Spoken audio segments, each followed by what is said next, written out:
Imagine yourself standing at the edge of an ancient road, its surface weathered and worn by centuries of use. The stones beneath your feet are not just stones. They are relics of an empire that once stretched across continents. The road you're standing on has seen the passage of thousands, legions marching in perfect formation, merchants hauling goods from distant lands, emperors traveling with their entourages, and caravans laden with the weight of history. But there's something odd about this road, something that doesn't quite fit. While the world around you may have changed, castles turned to ruins, forests replacing fields, and cities transformed by modernity, this road remains. It seems almost too enduring. Over 2,000 years ago, the Romans laid these stones down, yet they still hold firm today, long after the empire that built them has crumbled into the annals of history. Now, consider the roads that surround you in your own world. Highways built with advanced machinery and materials, constructed with the promise of enduring for decades. Yet, after only a decade or so, cracks appear, potholes form, and resurfacing becomes an endless cycle. How is it possible that a civilization without the benefit of modern tools, without electricity or advanced engineering, created roads that have outlasted the very technology we use to build them today? What was their secret? There's a paradox at play here, one that we've never fully grasped. Modern science and technology should, in theory, have improved upon everything that came before. But as we zoom down the highways of our time, we often forget that the very roads beneath us might not last a year, let alone the centuries that Roman roads have withstood. It's as if something fundamental shifted along the way. Something we lost, or perhaps never fully understood. Now, as you drive along the smooth surface of a modern highway, the road beneath you feels firm, solid, and unyielding. But it won't take long before the cracks start to appear. One winter season can be enough to reveal a pothole or two, and before long the smooth asphalt you once trusted will be a patchwork of repairs. What happened? How is it possible that the roads we build with the latest technology, state-of-the-art machinery, and the best materials seem to fall apart so quickly? This is not an accident. Take a moment to think about the signs of wear that start to show after just a few years. Expansion cracks creeping like scars through the surface. Water seeping into the cracks, weakening the foundation and making the road less stable. Concrete slabs, subjected to the blistering heat of summer and the freezing cold of winter, slowly buckle under pressure. The once pristine surface begins to show its age in record time. And it's not just a matter of poor workmanship or bad weather. It's the very way roads are designed today that leads them down this predictable path. Modern roads are engineered with one primary consideration: cost. The focus is not on longevity, but on creating a surface that can be built quickly and cheaply. What does this mean in practical terms? Materials are selected not for their ability to last, but for their ability to be mass-produced at minimal expense. Pavement is laid down as quickly as possible, with less attention given to the long-term consequences. Roadwork is an ongoing cycle where every few years roads are patched up, resurfaced, and repaired, as if the system is designed to break down again. Perhaps the most shocking part of this modern road system is that it works this way because it's intended to. Roads today aren't built to endure. They are built to be maintained. It's a system that profits from constant repair. After all, who would benefit from roads that last for hundreds of years? when the industry thrives on a never-ending stream of resurfacing contracts? Imagine the billions of dollars spent each year on road repairs, not to mention the labor, equipment, and materials that keep the system running. These are not accidents, but the results of deliberate choices, often made to keep the wheels of industry turning smoothly. The very nature of modern road construction is designed around short-term fixes rather than enduring solutions. What's more, the materials used in modern roads aren't necessarily the best for long-term durability. Asphalt, for example, is highly susceptible to changes in temperature. In the heat of summer, the surface softens, while in winter, water seeps into cracks, freezing and expanding, exacerbating the damage. These constant fluctuations wear down the road faster than you might think. The mix of materials used may be cheap, but they are also vulnerable. Why? Because roads aren't expected to be permanent. The key to understanding this problem lies in the priorities of modern engineering. The cycle of neglect and repair is not the result of technical failure, but rather the product of a system that puts speed and cost above all else. Roads are designed with the knowledge that they will need to be fixed in a few years, perhaps even sooner term. The most cost-effective solution is not to create a road that will stand the test of time, but to build one that can be patched over and over as needed. This is why roads in many parts of the world deteriorate so quickly, while billions of dollars continue to flow into maintenance efforts, endlessly repeating the cycle of repair. But let's zoom out and ask a different question. Why do we accept this reality? Why do we, as a society, allow our infrastructure to erode so quickly? The answer is not just in the realm of engineering or economics. It lies in the very fabric of our modern existence, where convenience and speed often outweigh sustainability. It's easier to repave a road every few years than to design a structure that could last for centuries. It's more convenient to fix something than to think about the deeper issues of why things fall apart in the first place. Now, you might be wondering, if modern roads are built with a mindset that prioritizes repair over longevity, what was it that made Roman roads so different? Why did a civilization, without the benefit of advanced technology, succeed in creating roads that still survive today, while ours crumble so rapidly? The key lies in the Roman approach to engineering. They didn't just build roads, they built roads for the ages. They didn't view their roads as temporary solutions to a fleeting need, but as permanent arteries that would carry their empire's power, culture, and commerce long after the empire itself had fallen. The contrast between ancient Roman roads and modern highways is stark, and it raises questions that demand to be explored. How could the Romans, with their limited tools and technology, create something so enduring? What did they understand about construction, materials, and longevity that we seem to have forgotten? And perhaps more troublingly, what are the hidden forces at play today that encourage us to build roads that are meant to fail? As we turn our attention back to ancient times, we'll begin to uncover the principles, philosophies, and secrets of Roman engineering. In doing so, we will challenge everything we thought we knew about progress, innovation, and the true cost of what we build.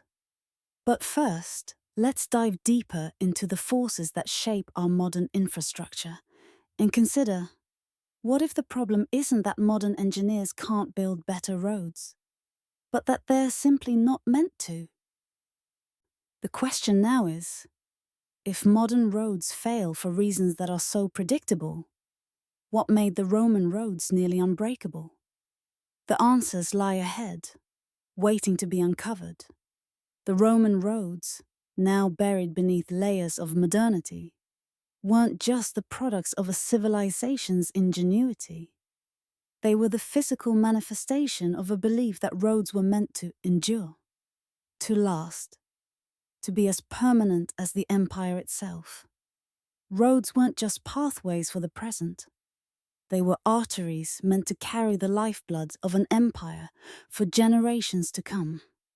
Yet, despite the Romans' ability to craft these monumental structures, we've done something strikingly different in our modern age. Our roads, even with all our technology and advanced materials, have become disposable, built to deteriorate and be repaired, rather than to endure and be remembered. So how did we arrive here? How did a civilization that lacked everything we take for granted, electricity, industrial machines, and computers, create roads that outlast our best machines? What were they doing differently? And why does it feel like, in our quest for progress, we've traded permanence for speed? This is where the mystery begins. In the coming chapters, we'll peel back the layers of history and engineering to uncover the forgotten methods, the secrets of Roman construction, and the strange paradox at the heart of our modern-day infrastructure. For what we have built today isn't just a matter of innovation or failure. It's about the stories we tell ourselves about what progress truly means. As we venture deeper, you'll come to realize that this isn't just a tale about roads. It's about ambition, knowledge lost and rediscovered, and the strange cyclical nature of human invention. It's a reminder that sometimes the greatest achievements of the past are waiting right beneath our feet, buried in the very stones we walk on. Imagine, for a moment, that you could slice through a Roman road, like a geological cross-section, revealing its secrets layer by layer. What would you discover?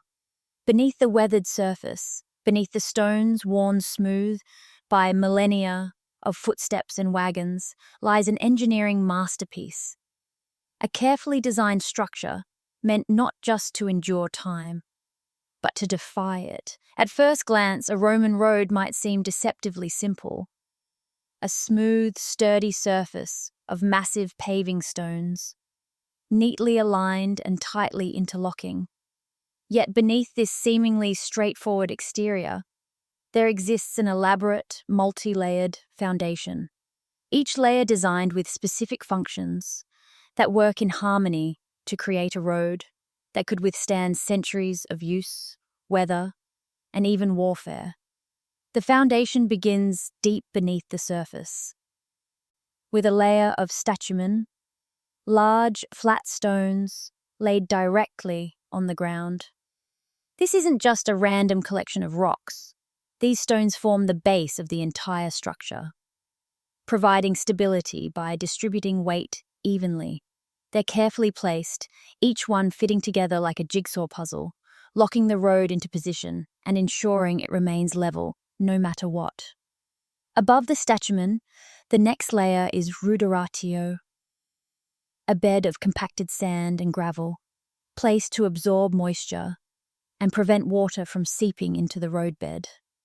This drainage layer serves as the first line of defense against erosion, shifting soil, and the freeze-thaw cycles that cause modern roads to buckle under pressure. When rain falls, as it inevitably does, this layer directs water away from the road's core, preventing the dreaded swelling and cracking that plagues less resilient infrastructure. On top of that, a layer of nucleus is added, a mixture of crushed stones and lime, compacted tightly to create a strong, resistant surface.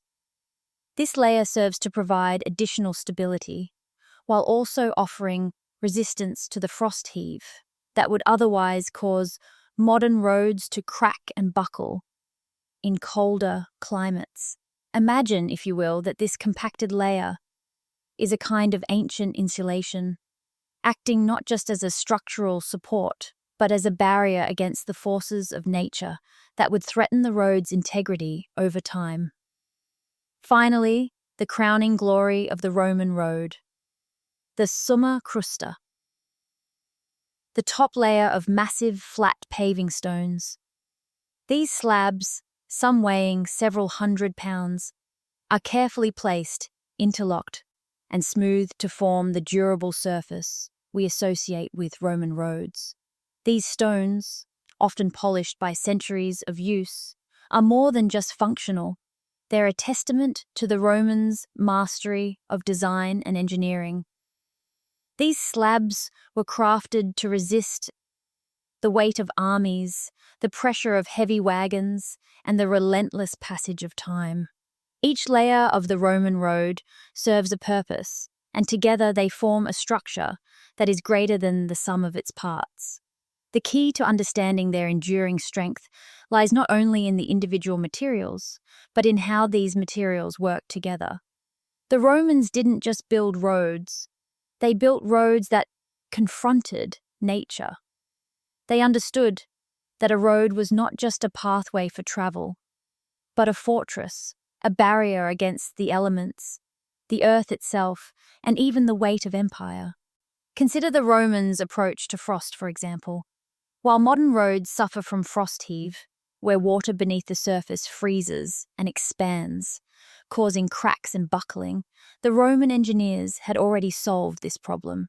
The multi-layered design of their roads allowed for the natural flow of water, preventing it from accumulating in the layers beneath the surface.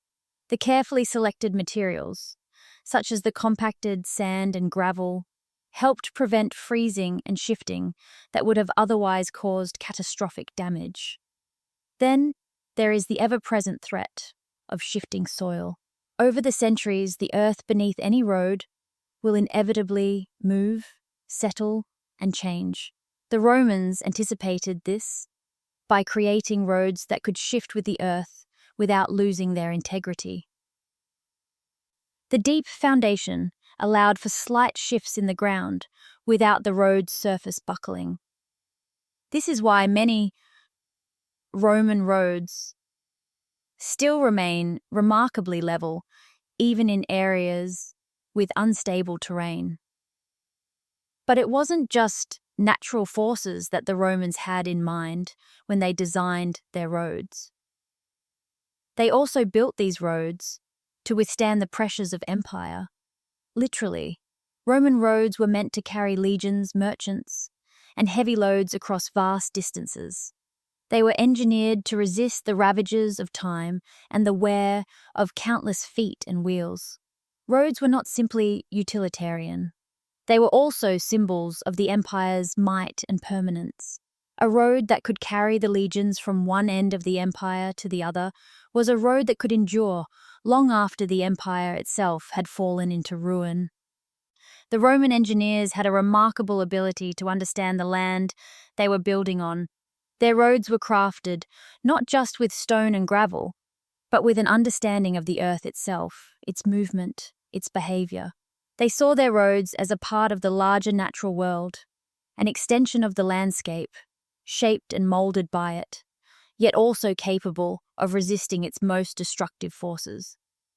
It was this harmony between human ingenuity and nature that made Roman roads so resilient.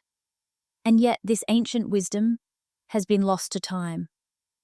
In today's world, we approach road construction with an entirely different mindset. We prioritize speed, cost, and convenience, often at the expense of longevity and stability. The materials used in modern roads are often not chosen for their durability, but for their immediate availability and cost-effectiveness. Roads are built to be maintained, not to endure. So what makes Roman roads so remarkable? It's not just their materials, nor is it their engineering in isolation.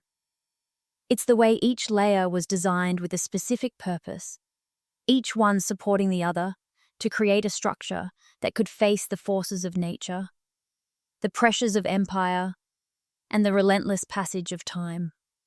As we move forward in this exploration, we'll uncover not just the technical brilliance of the Roman road, but the way it embodied the Roman worldview, a view that saw infrastructure not as something to be built and discarded, but as something that could withstand the centuries, a testament to their belief in permanence.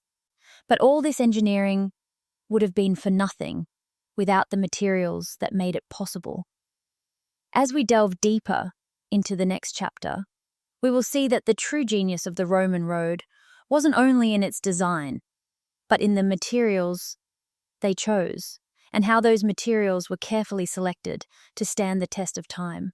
When we think of concrete today, we imagine a material that hardens quickly, sets into place, and slowly deteriorates over time.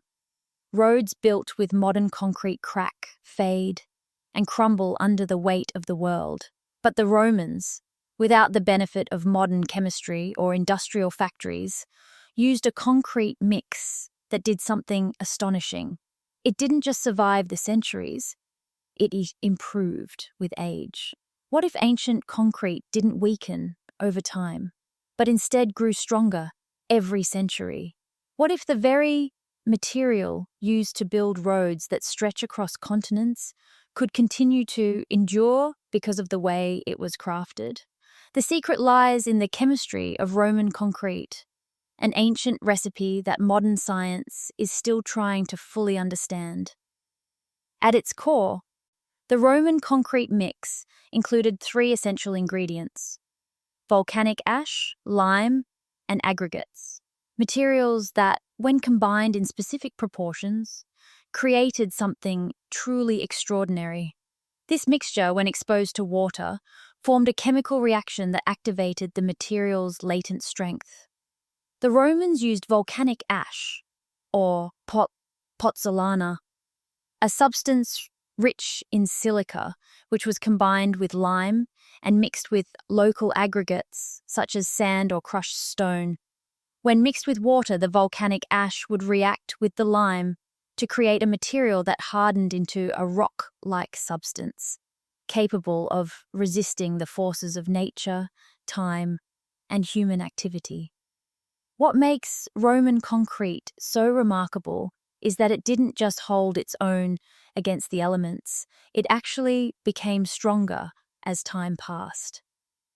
Unlike modern concrete, which slowly deteriorates over the years due to chemical breakdowns and environmental wear, Roman concrete continued to undergo a natural curing process that made it more resilient as it aged. Over centuries, the material transformed, turning from a basic, malleable mixture into a nearly indestructible substance, capable of withstanding the elements in ways modern concrete cannot.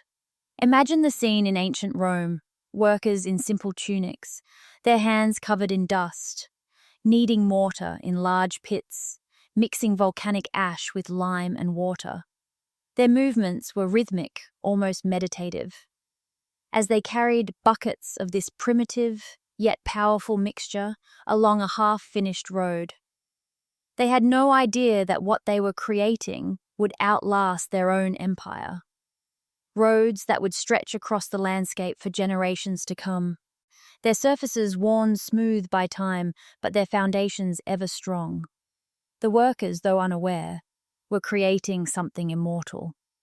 Their simple mortar would, over time, turn into a material that could endure everything, from earthquakes to the wear of 1,000,000 footsteps. The key to Roman concrete's strength lay not only in its ingredients, but in the way it was used. Unlike modern concrete, which is often mixed and poured quickly, Roman concrete was allowed to cure slowly. This longer curing time, combined with the meticulous craftsmanship of Roman engineers, allowed the concrete to reach its maximum strength. While modern concrete may set in hours or days, Roman concrete hardened over weeks, months, and sometimes years. This slow curing process allowed the chemical bonds to strengthen, creating a material that was far more durable than anything we can produce today. But what is perhaps most surprising about Roman concrete is that it was not uniform. The recipe wasn't a one-size-fits-all solution. Instead, it was adaptable to the local environment and materials. In some areas of the empire, the volcanic ash used in the mix was sourced from distant volcanoes, while in others, local sources of ash were used. Each region had its own variation of the recipe, a flexible system rather than rigid standardization. The Romans understood that the unique properties of each location could be harnessed to create the best possible concrete for the task at hand. In some coastal regions, the Roman concrete mix included seawater, and the resulting material became even more resilient. The combination of seawater and volcanic ash created a chemical reaction that produced minerals known as altobermorite, a rare crystalline material that strengthened the concrete over time, particularly when exposed to water. This form of concrete became even more resistant to cracking and erosion, especially when exposed to the corrosive elements of the sea. In fact, the very piers and harbours built by the Romans, many of which are still standing today, were made with this specialised seawater-based concrete. In other areas of the empire, the concrete mix was altered based on local materials, creating variations suited to the specific environmental conditions. Some Roman concrete structures, such as the famous Pantheon in Rome, used a lighter mix of concrete, reducing the weight of the structure while still maintaining strength. In contrast, roadbeds and other infrastructure required heavier, more durable mixtures. This adaptability allowed the Romans to craft concrete that was perfectly suited to its purpose, no matter where in the empire it was used. But while the concrete itself was extraordinary, it's essential to recognize the skill and precision with which the Romans worked with it. Their mastery of construction techniques, their deep understanding of materials, and their ability to adapt to different environments all played a crucial role in the creation of roads that could last for millennia. These roads were more than just functional pathways. They were feats of engineering built to endure against the test of time and nature. One of the key reasons why Roman concrete has endured so well is its interaction with water. In modern concrete, water can weaken the material over time, causing cracks and deterioration. But in Roman concrete, water played a critical role in activating the chemical process that made the material stronger. Over time, as the concrete was exposed to rain, floods, or seawater, it would gradually form more mineral crystals, increasing its density and strength. This process of continuous strengthening is one of the reasons why Roman concrete structures, including bridges, aqueducts, and harbours, are still standing today. The chemical reaction that makes Roman concrete so durable is also part of what sets it apart from modern concrete.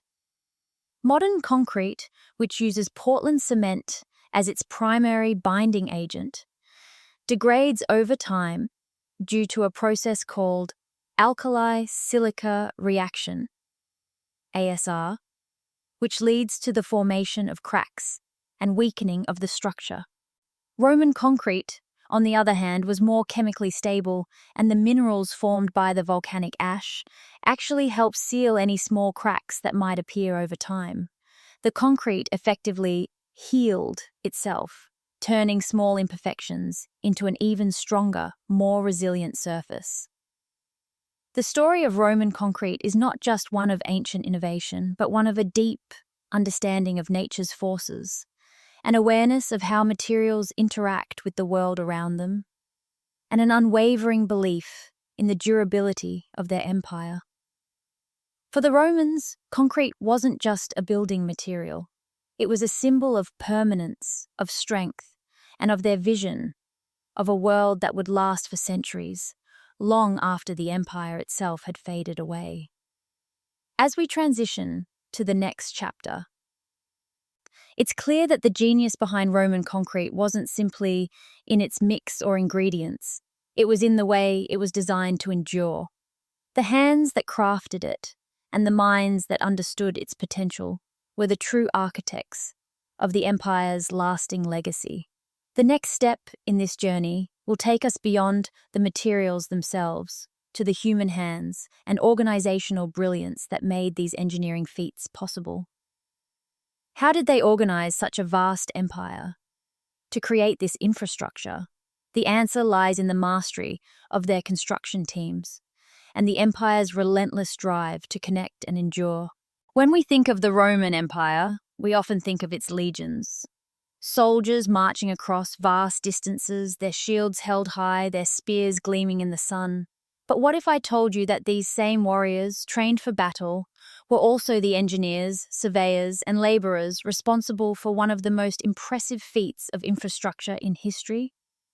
The Roman road network? These roads weren't just pathways for movement. They were weapons in the Roman military's arsenal.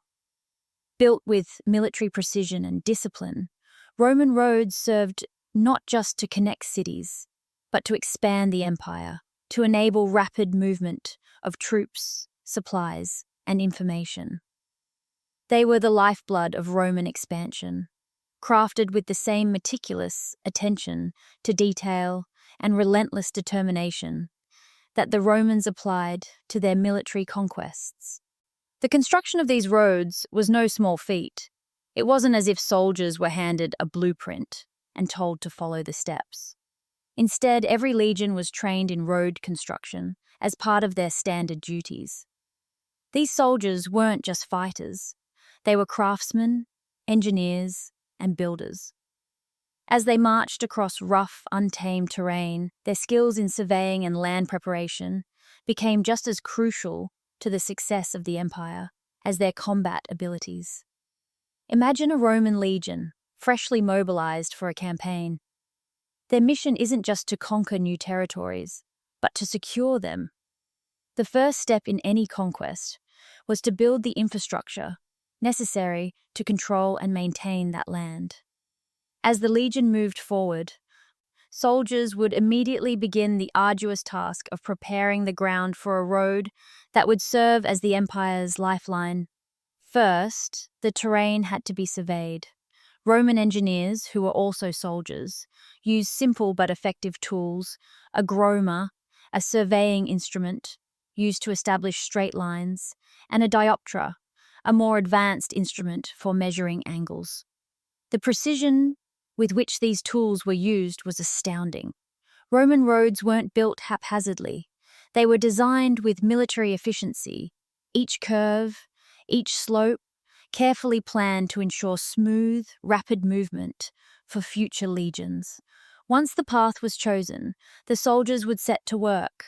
The ground was leveled, often by digging trenches and removing any obstacles in the way. In some places, a raised embankment would be necessary to navigate through marshy or uneven terrain, and at times, entire sections of the land had to be reshaped. This wasn't just physical labor. It required careful calculation, precision, and organization. Soldiers trained to think strategically in the heat of battle applied the same logic and rigor to their work as engineers on a battlefield. Each step, each layer of construction was part of a greater long-term strategy. The road itself was built in layers, beginning with a foundation of large, flat stones to create a solid base. This was followed by layers of gravel and sand to create drainage and further stabilize the structure. Finally, the top layer of smooth paving stones was placed, tightly fitting together to form a durable surface capable of withstanding the weight of the legion's marching boots and heavy wagons. But this wasn't just about physical construction. It was about creating a system that could endure the test of time. To ensure that each road met the strict standards of quality, soldiers would frequently inspect their work. They used detailed diagrams, measurements, and precise instructions passed down through the generations.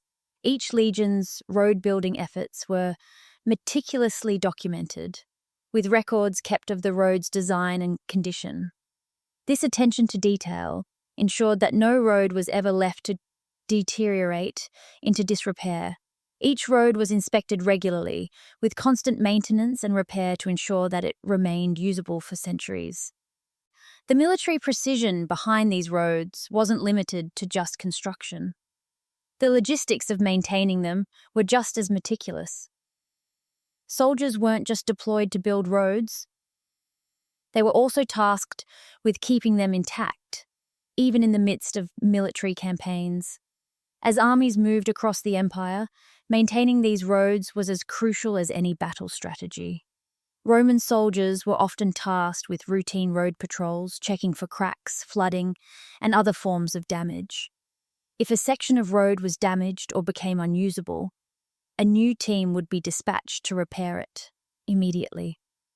This maintenance was part of the military's ongoing logistical operations, ensuring that the roads were always ready for action when needed.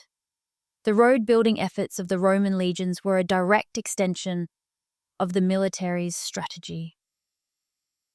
Roads were essential for the rapid movement of soldiers and supplies, enabling the legions to respond quickly to threats and maintain control over vast territories. As the empire expanded, so did its network of roads, linking distant provinces with the heart of Rome.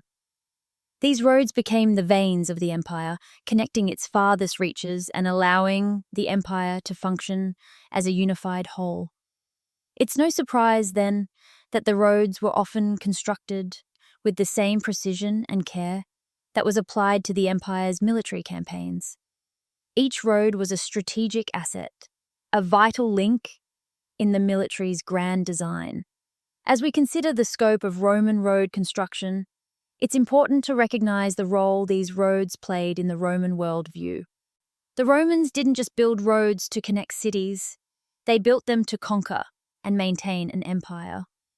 These roads were symbols of Roman power, tools of control and mechanisms of expansion. As the Roman legions moved across the empire, the roads they built were a visible representation of their presence, a constant reminder that the empire was always just a road away. By the time the legions reached the furthest edges of the empire, roads had already been laid down in their wake, creating a seamless network that allowed for the rapid movement of men and resources. No matter where you went in the empire, there would always be a Roman road beneath your feet, guiding you toward the heart of Roman civilization. And these roads were built with the same relentless discipline that characterized every aspect of Roman military life. In fact, Roman roads were not only a testament to the empire's military prowess, they were a tool that reinforced the idea of Roman domination. Every mile of road built was a mile of territory that had been brought under Roman control. Roads weren't just the backbone of Roman society. They were its lifeblood, flowing across the empire like veins, carrying the power of Rome itself. So what motivated Rome to pour such immense resources into constructing these roads? Roads that were essentially indestructible. What was the true purpose behind these vast and intricate networks? As we explore further, we'll see that the Romans' commitment to building these enduring roads wasn't just about efficiency, it was about empire. These roads were not just built to last, they were built to conquer. To keep an empire alive, Rome needed roads that would never die. What if the foundation of Roman power wasn't just the strength of its legions or the brilliance of its emperors, but something far more fundamental: roads? These roads weren't just concrete pathways, they were the arteries of the empire, carrying more than just goods and soldiers. They carried the lifeblood of Roman civilization itself. In an empire that stretched from the foggy shores of Britain to the burning deserts of Egypt, the roads connected everything that Rome held dear. They enabled the swift movement of troops to distant frontiers, ensured the flow of trade across the vast Mediterranean, and facilitated the rapid collection of taxes from the farthest corners of the empire. But perhaps most importantly, They provided the infrastructure necessary for political control and cultural cohesion. To truly understand why Roman roads were built to endure centuries, we must first appreciate the empire's unwavering need for stability, and how roads provided the glue that held it all together. The Roman Empire wasn't just a political entity, it was a living, breathing organism. Every part of the empire had to be connected to every other part, from the smallest outpost to the grand city of Rome itself. The roads provided this connection, forming an intricate network that allowed goods, ideas, and people to flow freely. Without them, the empire would have fractured into isolated, disconnected provinces, each acting in its own self-interest, like individual kingdoms or city-states. Roads weren't just a luxury, they were a necessity for cohesion. To build roads that would last for centuries, the Romans understood that they needed to think in terms of long-term stability. A Roman emperor's reign might only last a few decades, but the empire had to endure for centuries. The vision was clear. The empire was not built for the short term, but for the long haul. The strength of Roman roads wasn't just about creating something functional, it was about creating something that would survive the ebb and flow of empires, the rise and fall of rulers, the changing tides of politics. Roads were an investment, one that would pay dividends for generations. They were strategic infrastructure, built not for one election cycle, but for the life of the empire itself. Rome's commitment to durable infrastructure wasn't an afterthought. It was a core part of their political strategy. The roads were a tool for control. The quicker an emperor could move his armies, the quicker he could respond to threats. The faster trade could move, the more wealth could be extracted from the provinces. The more easily taxes could be collected, the more Rome's coffers could be filled. In this way, roads were the tools of empire, and their durability was essential to keeping the empire unified and strong. The political and military advantages of Roman roads were clear, but roads also had a more subtle role in maintaining Roman power. They helped to spread Roman culture and ideas. As trade goods moved from east to west, so too did Roman influence.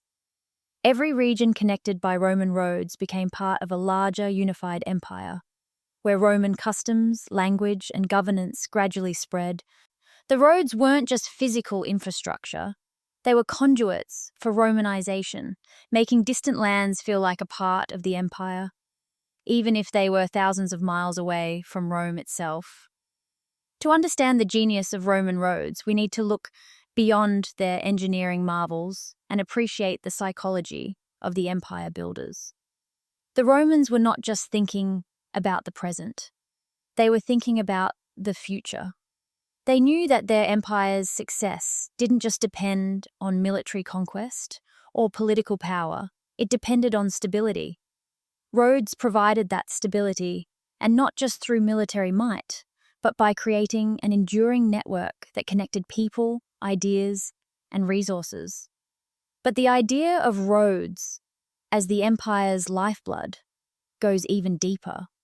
The very act of constructing these roads was a declaration of control. The emperor's legions, marching into hostile territories, left behind roads in their wake, roads that signaled to the people that they were now part of Rome's domain. The roads symbolized Roman presence and power, creating a visible and lasting mark of imperial dominance. Every mile of road was a mile of territory claimed for Rome. It was as if the empire itself could not exist without these roads, and in many ways it couldn't. Consider how the roads facilitated the movement of troops, which was crucial for maintaining Roman control over its far-flung provinces. The ease with which soldiers could be sent from one border to another was a game changer. An emperor could respond to rebellions, quell uprisings, and defend against invasions with speed and precision that no other empire could match. Roman roads ensured that soldiers were never far from the action, and that no province was ever truly isolated from the empire's heart. Furthermore, roads were essential to the empire's system of taxation. A well-maintained road network meant that resources, whether grain from Egypt, silver from Spain, or tribute from the far reaches of the empire, could be transported efficiently to Rome, the center of power. The efficiency with which these goods flowed was a testament to Rome's organizational brilliance. Without the roads, the taxes, the wealth, the very essence of the empire's power would have been impossible to maintain. But what's perhaps most remarkable about these roads is how they stand as a metaphor for Rome's approach to empire building. The Romans didn't just want to conquer, they wanted to sustain their empire. They didn't build roads just for the military, they built them for the people, for trade, for culture, for governance. Roman roads were the circulatory system of an empire that understood the importance of cohesion, stability, and endurance. As the centuries passed and empires rose and fell, the roads endured, continuing to serve the empire long after its political dominance had faded. The roads were the one thing that remained constant, a testament to the vision of Roman leaders who understood that to keep an empire alive, they needed roads that would never die. Now, as we look forward, we begin to see that these roads were not just the product of brilliant engineering, they were also the result of a culture that understood the importance of precision. In the next section, we'll dive into the methods the Romans used to measure, design, and construct their roads with such incredible accuracy. These weren't just roads, they were a work of art, a feat of engineering that would continue to inspire for millennia. The journey of precision is just beginning. The sun had barely risen when the Roman surveyors set out from their camp, their boots pressed firmly into the cool earth, each step marking the beginning of a journey that would span weeks or even months. With no high-tech equipment, no satellites or lasers, they would accomplish something many modern engineers might think impossible. It was a feat that would remain unmatched for centuries, drawing perfect straight lines across mountains, valleys, and forests, lines that would form the backbone of an empire, stretching thousands of miles. And astonishingly, some of those lines remain intact to this day. How did they do it? The answer lies in the simple, yet extraordinarily precise tools they wielded. The groma, for example, looked like nothing more than a T-shaped frame with weights dangling from each arm. But this humble device was capable of determining an exact right angle, ensuring that Roman roads were not only straight, but precise in their direction. Its effectiveness lay in its simplicity. By aligning the groma's crossbars with the horizon and adjusting the weights, surveyors could guarantee straight lines even across the most uneven terrain. But the groma was only one part of the story. The chorobates, a long wooden leveling instrument, took precision to a whole new level. With it, surveyors could measure slight changes in elevation over vast distances. As they moved across rugged landscapes, the chorobates ensured that the road would not veer too high or too low, maintaining a steady level path that allowed for smoother travel. It was a tool that, though relatively simple in design, demonstrated an understanding of engineering that modern civilizations would take centuries to match. Yet, it was the dioptra that truly pushed the limits of Roman surveying. This ancient instrument, similar to a modern theodolite, allowed surveyors to measure angles with astonishing accuracy. They could determine the slope of hills, the rise and fall of the land, and plan routes with the precision of a modern engineer. With it, they could not only establish the straightness of a line, but the optimal direction, ensuring the path they carved through the land would be the most efficient, the most enduring. The tools were extraordinary, but it wasn't just the technology that set the Romans apart. It was their approach, Unlike modern builders, who tend to focus on short-term projects, the Romans thought in terms of centuries. A road, to them, wasn't something to build for a decade or two. It was a legacy, a pathway that would survive the rise and fall of empires. That long-term vision became apparent in the planning of their roads that were often mapped out decades before construction even began. Surveyors, equipped with these tools, would trek across forests and over hills, sometimes marking out the future path, with nothing more than stakes and string. They didn't just plan for the immediate future. They anticipated what would be needed long after they were gone. They drew their lines with precision, with purpose, understanding that each road would serve as a lifeline for future generations. Imagine standing with those surveyors, your gaze sweeping across the land, looking for that perfect line. The tools in your hands might seem simple, even rudimentary by today's standards, yet as you set the groma in place and adjust the weights, you would feel the weight of an empire resting on your shoulders. You would know that the path you were creating would stand the test of time. And it did.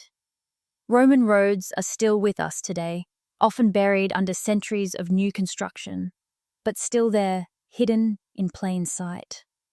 The precision of those roads is a testament to the genius of Roman surveying, a feat of engineering that, even with all of our modern technology, still seems almost impossibly ahead of its time. How did they do it? The answer lies not just in their tools, but in their mindset. The Romans understood something that we often forget today, the importance of looking beyond the present, of thinking not just for the next few years, but for the next few centuries. It's a mindset that allowed them to map out an empire in a way that modern societies are only beginning to appreciate.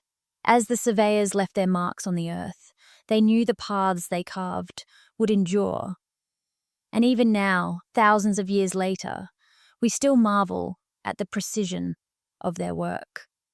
The straight lines across mountains and valleys, the roads that stretch beyond the horizon, these are not just relics of the past. They are a symbol of the Roman Empire's lasting legacy, one that continues to guide us, even in the age of satellites and lasers. In the next section, we will delve deeper into the philosophy that drove such remarkable feats of engineering. What made the Romans so focused on precision, and how did their approach to design shape the world they left behind? Stay with us as we uncover the deeper truths behind the Roman mindset, and how their long-term vision changed the way we think about infrastructure today. The Roman Empire wasn't just about conquest and glory. It was about endurance, stability, and the art of designing for eternity. While modern engineers often work under the pressure of deadlines, budgets, and shifting priorities, the Romans operated with a different mindset, one that seemed almost spiritual in its dedication to the future. They built as if someone in the far future would judge their work, and in many ways, we are those judges.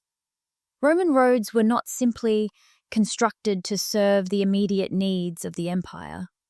The planners and engineers who designed them understood that they were laying down the paths for an empire that would endure long after their time.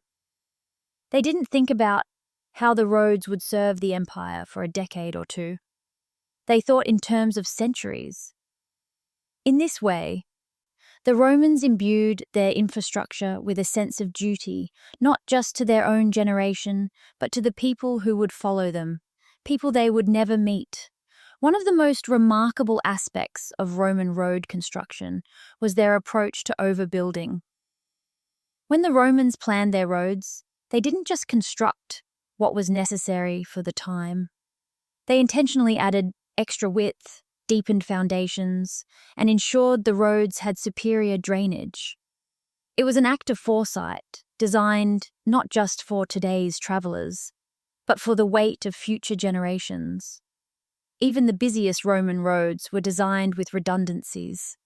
If one path eroded, there were multiple layers of construction below to bear the load.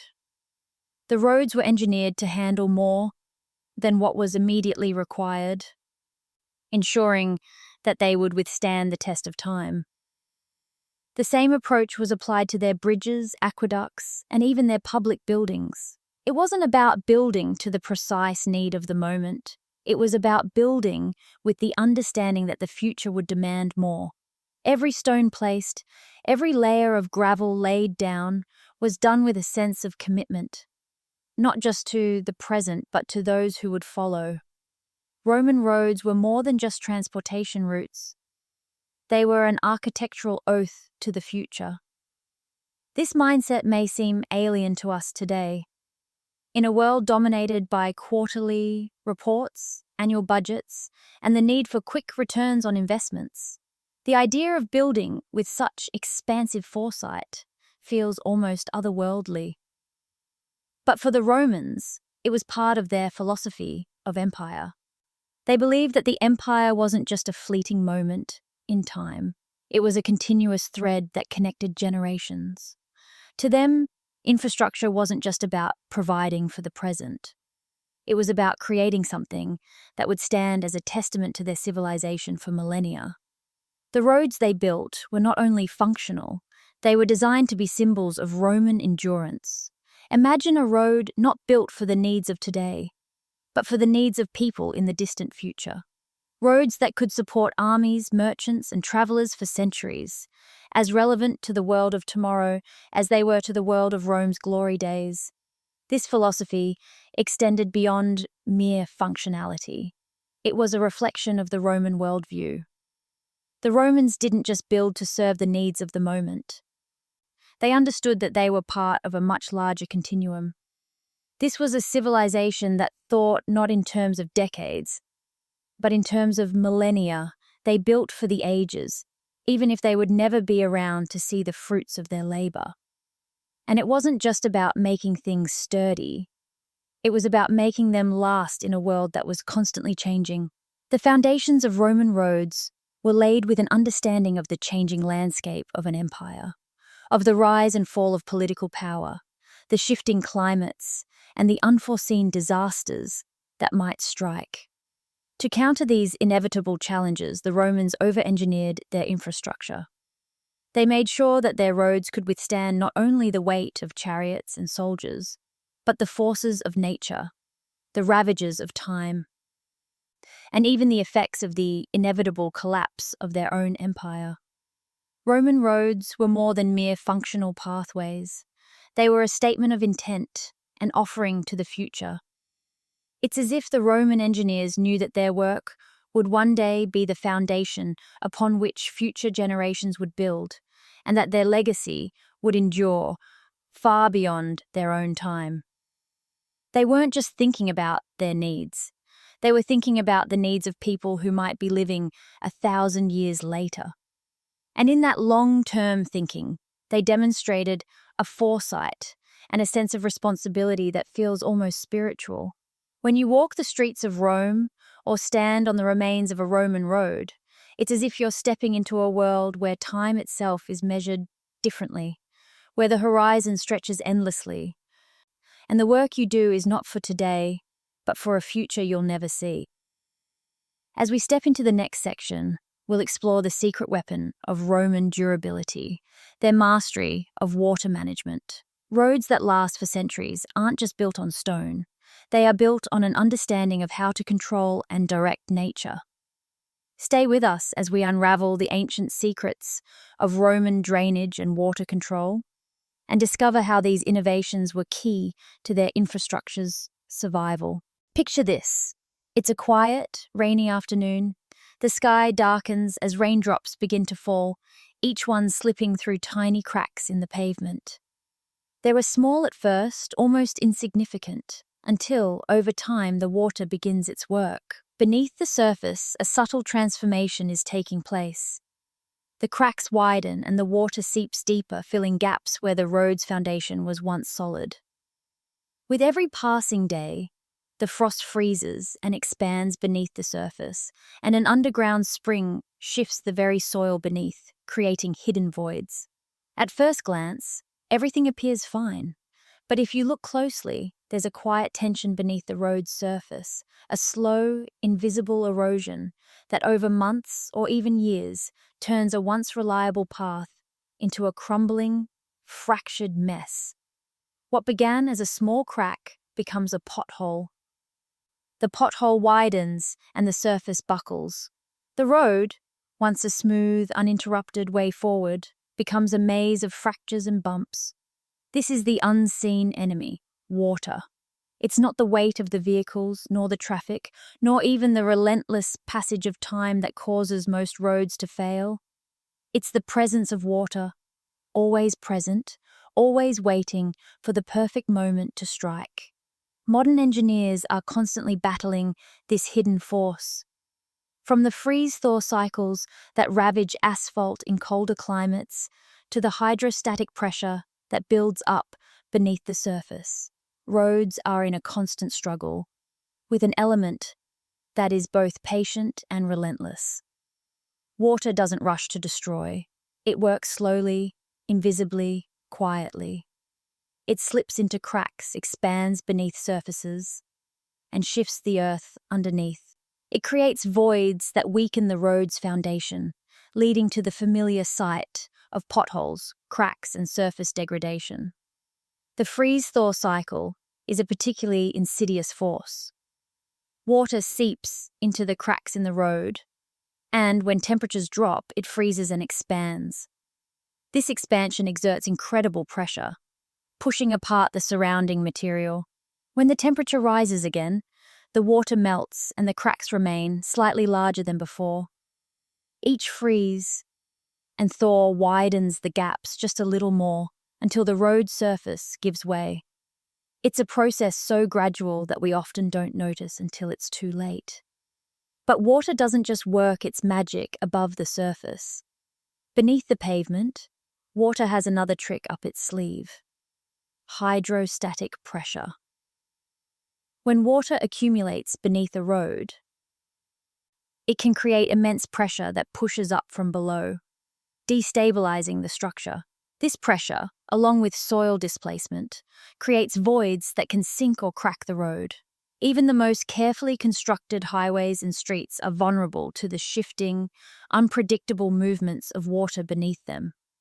It's this hidden battle between water and road that leads to the breakdowns we see every day.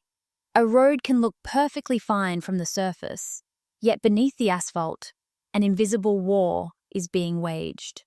Soil shifts, water accumulates, and pressure mounts. Over time, those forces combine to create weaknesses that ultimately make their presence known in the form of potholes, cracks, and failing surfaces. Modern infrastructure is constantly at war with water, but the battle is stacked against us. We engineer roads to withstand the immediate demands of traffic, but the long-term forces, the ones that work beneath the surface, are often overlooked. We see the cracks, but we don't always recognize the invisible process that caused them. Water is patient.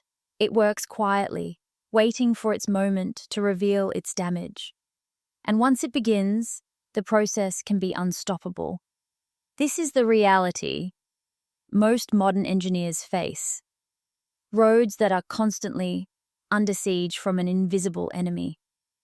Water may be silent, but its effects are far-reaching and inevitable. No matter how much we try to control it, we can't stop it from getting in. The results are the same: erosion, cracking, and eventual failure. Every road, whether in the heart of a bustling city or along a lonely country highway, is in a constant battle with time and water. But what if the Romans, with their far-reaching foresight and understanding of infrastructure, knew something modern engineers missed? What if, in their designs, they had already anticipated this very threat? What if they understood the enemy better than we do today? In the next section, we'll uncover how the Romans not only understood the silent destroyer of roads, but fought it with remarkable intelligence. They didn't just plan for the weight of carts or the movement of soldiers.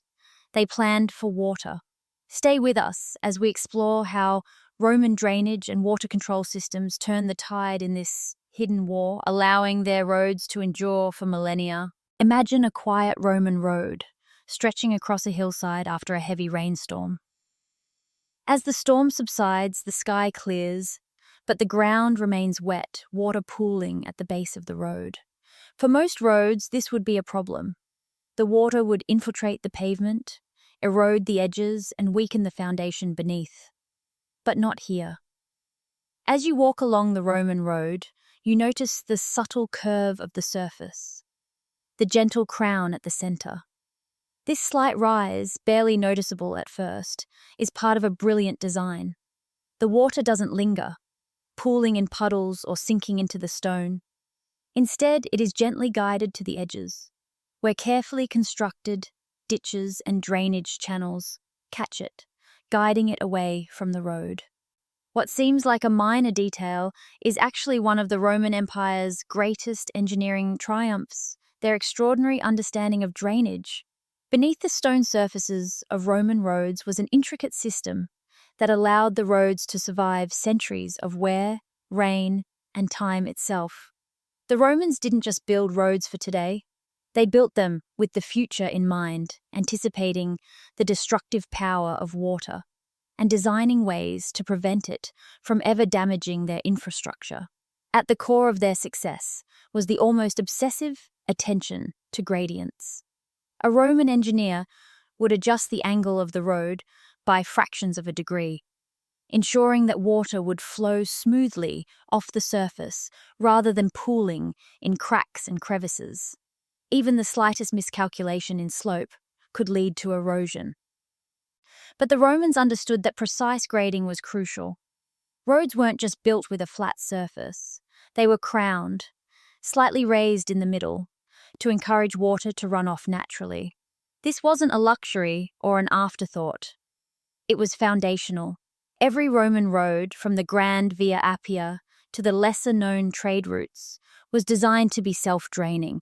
The result was roads that resisted the slow encroachment of water, keeping them in good condition for decades, even centuries. Underneath these roads, the Romans had layered their construction in such a way that the water would never get the chance to settle. The roads were built with multiple layers of gravel, stones, and sand, each one more porous than the last. Water, instead of soaking into the foundation, would flow downward through these layers, carried away by the carefully placed ditches. These ditches were not just dug haphazardly, they were angled precisely to catch runoff from rain and guide it away from the road before it could cause any damage. It was a system that worked in harmony with nature, rather than against it. In the cities, the Romans took drainage to an even more sophisticated level. They crowned roads to encourage water to run off, but they also built elaborate systems of underground channels and culverts that carried rainwater away from busy streets and into the surrounding areas. These channels were constructed with the same attention to detail that the Romans applied to their roads. The flow of water was predicted, accounted for, and expertly directed. Even when it rained heavily, the streets remained passable, and the roads were protected. The Romans understood that water wasn't just an inconvenience, it was a force that had to be mastered. This level of precision was not common in the ancient world, nor is it common today. In modern infrastructure, it's easy to find roads where poor grading or clogged culverts lead to water accumulation, weakening the surface and creating potholes. Roads that have been hastily constructed often fail to account for drainage at all, leaving them vulnerable to the same forces that destroyed roads long before the advent of modern engineering. The Romans, however, built their roads with a far more intelligent understanding of nature's processes. They didn't just focus on the immediate use of the road. They designed it to withstand the test of time and the ravages of the environment. They saw water not as an enemy to be fought, but as a force to be understood and outsmarted. When we look at modern roads, it's easy to see the shortcuts that are taken.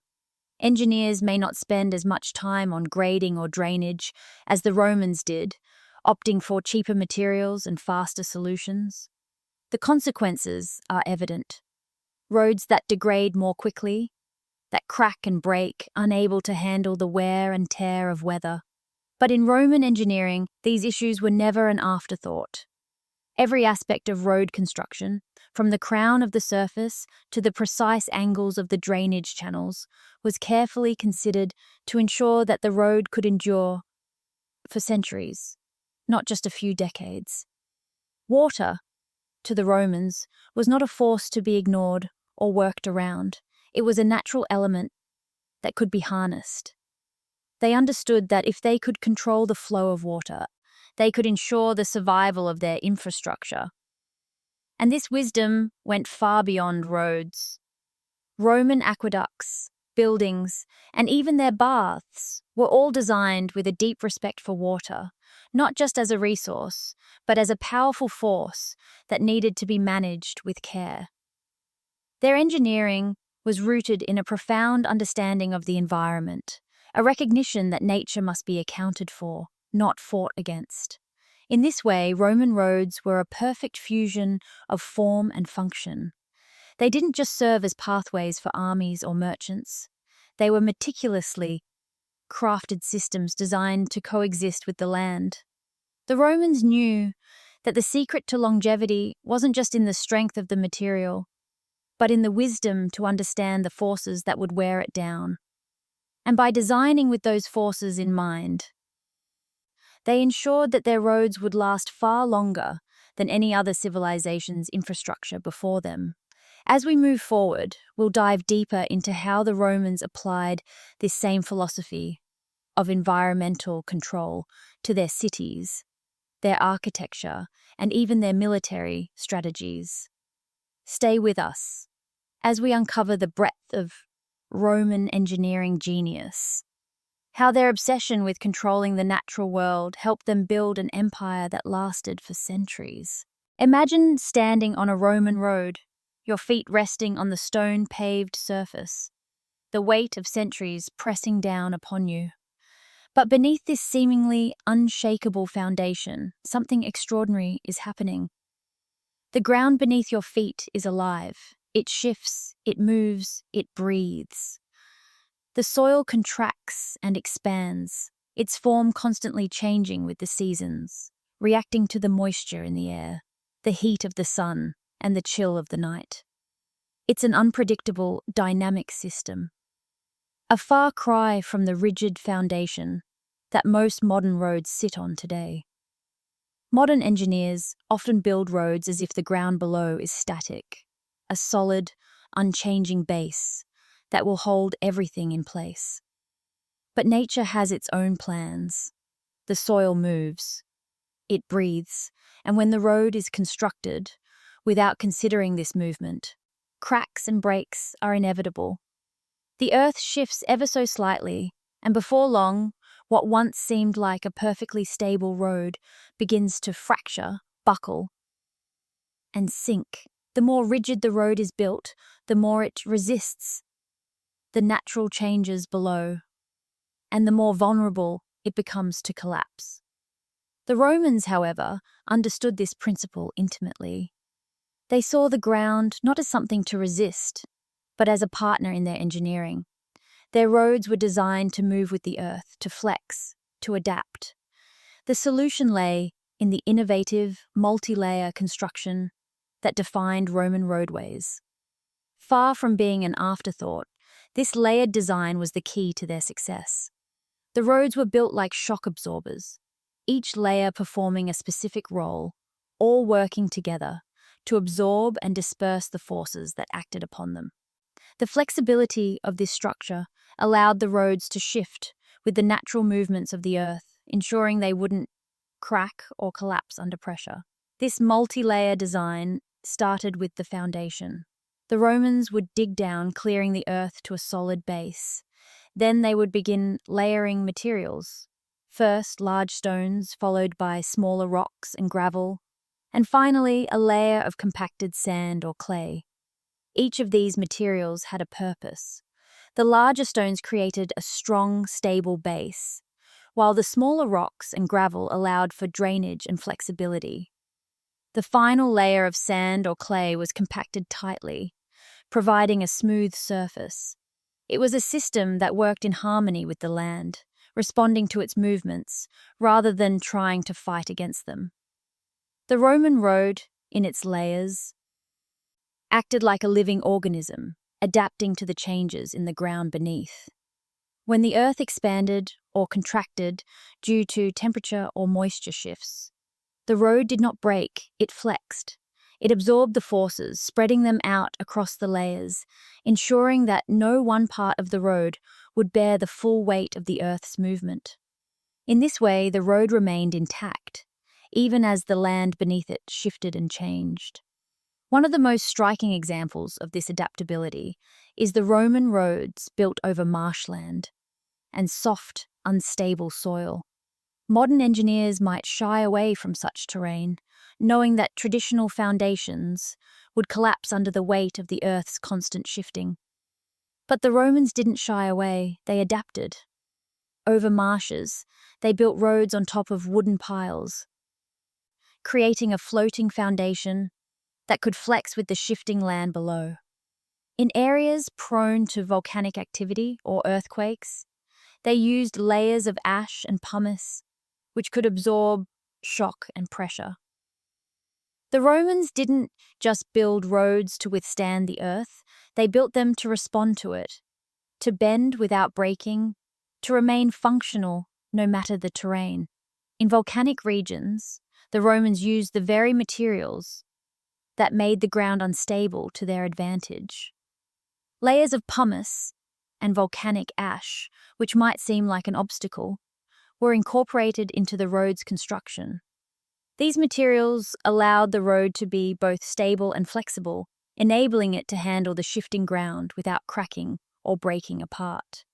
By using local materials that naturally suited the land, the Romans created roads that weren't just built on top of the earth, but in concert with it. In regions prone to earthquakes, the Romans employed yet another innovative technique.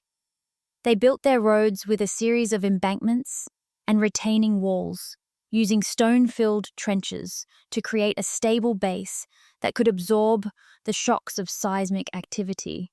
These trenches acted like buffers, allowing the earth to move beneath the road without compromising the structure above. The roads were designed not just to resist the forces of nature, but to adapt to them, to allow for movement without letting the infrastructure collapse. The Roman approach to road construction was a lesson in the delicate balance between human ingenuity and the natural world. Rather than fighting the forces of nature, they embraced them, finding ways to work with the Earth's movements rather than against them. It was a lesson in flexibility, in understanding that stability doesn't always come from rigidity, but from the ability to adapt and respond. By designing roads that could bend with the Earth, the Romans created infrastructure that endured for centuries, long after the empire itself had crumbled. This principle of adaptability wasn't just limited to roads. It was part of the Roman approach to all construction. Whether they were building bridges, aqueducts, or entire cities, the Romans understood that the environment could never be ignored. They designed their structures to work with the land, not against it. It was a philosophy that allowed their empire to thrive for centuries, creating a legacy that is still visible in the ruins that dot the landscape today. In the next section, we'll explore how the Romans took this adaptability one step further, using local materials, not just for their roads, but for every aspect of their infrastructure. Stay with us as we uncover how the Romans mastered the art of building with the land, creating roads and cities that were as much a part of the natural world as the ground they were built upon. Imagine stepping into a Roman workshop, surrounded not by blueprints or computers, but by a group of engineers who are studying the very earth beneath their feet. There is no single universal material being used for every road. Instead, these engineers are carefully selecting materials based on the unique qualities of the landscape in which they're working.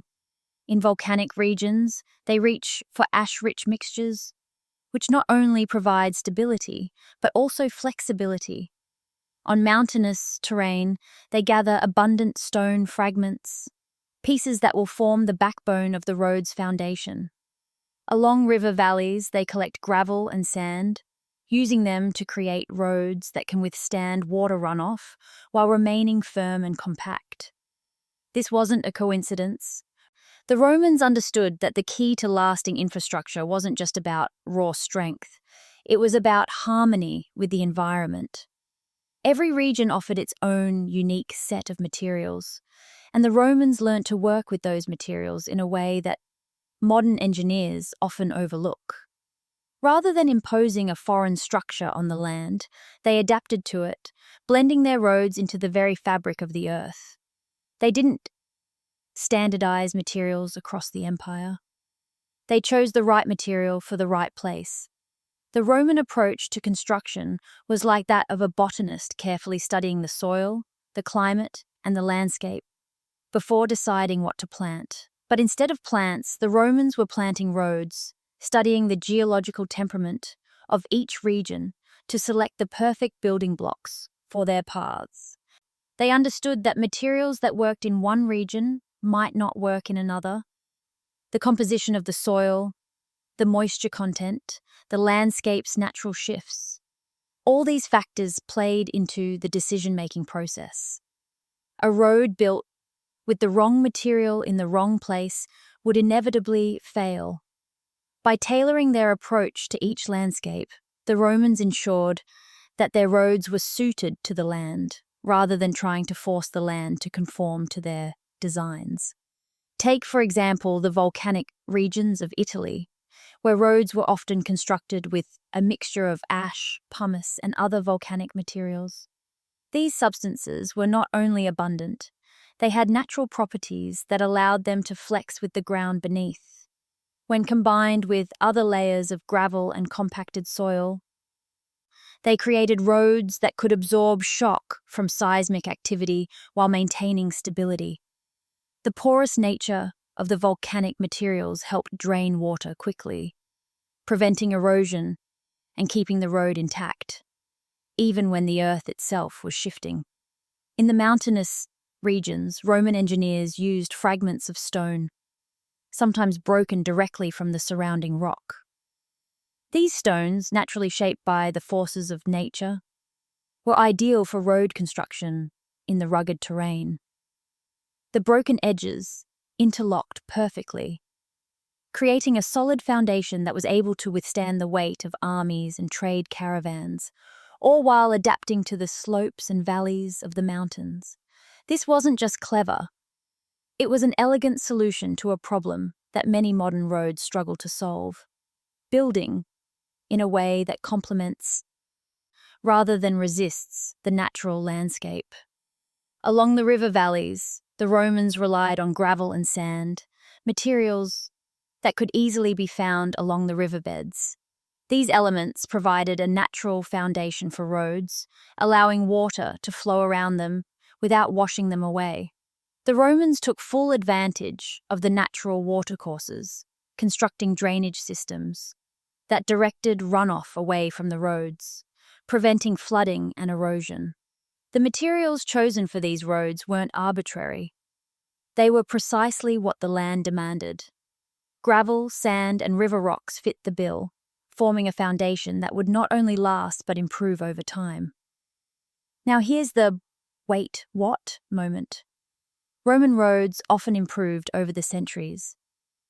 While modern roads tend to degrade as materials loosen and the surface erodes, Roman roads became more compact and solid with time. The natural materials used in their construction settled and hardened over the years. The gravel, stones, and sand slowly compacted under the pressure of traffic and the passage of time, creating a roadbed that was even more durable than when it was first laid. The road didn't just endure, it improved as the materials naturally compressed and melded together. What started as a multi-layered system of flexible materials became a solid, unified surface, stronger and more resilient than anything modern construction techniques could offer. In contrast, modern roads often face a very different fate. The materials used today, from asphalt to concrete, are not as adaptable. They don't flex with the earth, they resist it. And as the earth shifts, as the temperature changes, and as water infiltrates the surface, these materials break down. Modern roads degrade not just because of the traffic they bear, but because they don't respond to the natural movements beneath them. They crack, they warp, and they sink, often failing long before they should. The Roman approach, though, was fundamentally different. They didn't fight the earth, they worked with it. They understood that the land itself could provide the solutions to many of the problems that plague modern roads. By selecting the right materials for each environment, they ensured that their roads were not only durable, they were harmonious with the land they traversed. Every road was a reflection of the place it was built, tailored to the natural world rather than imposed upon it. This strategy of using local materials wasn't just limited to roads. It was a principle that extended to almost every aspect of Roman engineering. Whether they were building aqueducts, walls, or entire cities, the Romans took advantage of the local resources at their disposal. They understood that each region had its own unique strengths, and they were masters at harnessing those strengths. By building in harmony with the environment, they were able to create structures that not only lasted, but thrived. As we move forward, we'll explore the next chapter in Roman engineering, maintenance. The construction of roads and infrastructure was only half the story. The real genius of Roman engineering lay in how they maintained their roads, ensuring they endured through centuries of use. Stay with us as we uncover how the Romans kept their empire's infrastructure running, and how their approach to maintenance still holds lessons for us today. Imagine walking along a Roman road, the weight of history under your feet, the smoothness of the stone beneath you telling a tale of craftsmanship and foresight. But even the grandest road could not survive on its own. Behind the visible layers of stone, gravel, and sand, there were men, dedicated, vigilant, and relentless in their mission to protect and maintain this immense network. They were not mere laborers. They were the road keepers, a specialized workforce whose job was not just to repair defects, but to anticipate them, to treat every imperfection as a potential failure to the empire itself. The role of the Roman road keeper was one of subtle importance, an unsung yet vital position in the empire's infrastructure. These men were like sentinels, always watching over the roads, always on the lookout for cracks, potholes, or weaknesses that could grow into serious problems. They were the road inspectors, the milestone keepers, and the repair crews. It wasn't enough for them to simply patch up the roads. They saw their work as a form of guardianship, a duty to the empire that extended beyond their immediate task. Every crack was a potential threat, every blemish a sign that the empire's lifeblood, the roads, could be undermined. Roman road maintenance was in many ways a continuous cycle. The concept of periodic inspections, of proactive upkeep, was ingrained in the culture long before it became a common practice in modern infrastructure. These road keepers didn't wait for roads to fall apart or deteriorate. They made regular rounds, inspecting the roads, checking for wear, and ensuring that the drainage systems were functioning as they should. Their work was about preventing damage, not just fixing it. Every problem, no matter how small, was treated with urgency. They understood that the longer an issue was left unchecked, the more costly and dangerous it could become. It was a culture of care, where the idea of maintenance wasn't an afterthought, but a fundamental part of the road's life cycle. Roman roads weren't just built and forgotten about. They were actively nurtured and protected. There were even dedicated workers who travelled the roads specifically to monitor milestones, the markers that denoted distance along Roman roads. These milestones were not just there for navigation. They were integral to ensuring the road's condition. If a milestone was damaged, it signaled that something might be wrong with the road itself, whether that was erosion, a shifting foundation, or a gap in the road's surface. These guardians of the road were everywhere. Men who, in many ways, became as much a part of the landscape as the roads themselves. Their presence was a reassurance that the empire's infrastructure would be constantly watched over, ensuring its continued function and reliability. They were the quiet protectors of Rome's vast road network, ensuring that the roads, which were so central to Roman power and connectivity, would continue to serve the empire for centuries to come. The importance of these road keepers can't be overstated. Their work ensured that Roman roads remained not only functional, but durable. These men were tasked with maintaining the roads across the empire, from the bustling heart of Rome to the farthest reaches of the provinces.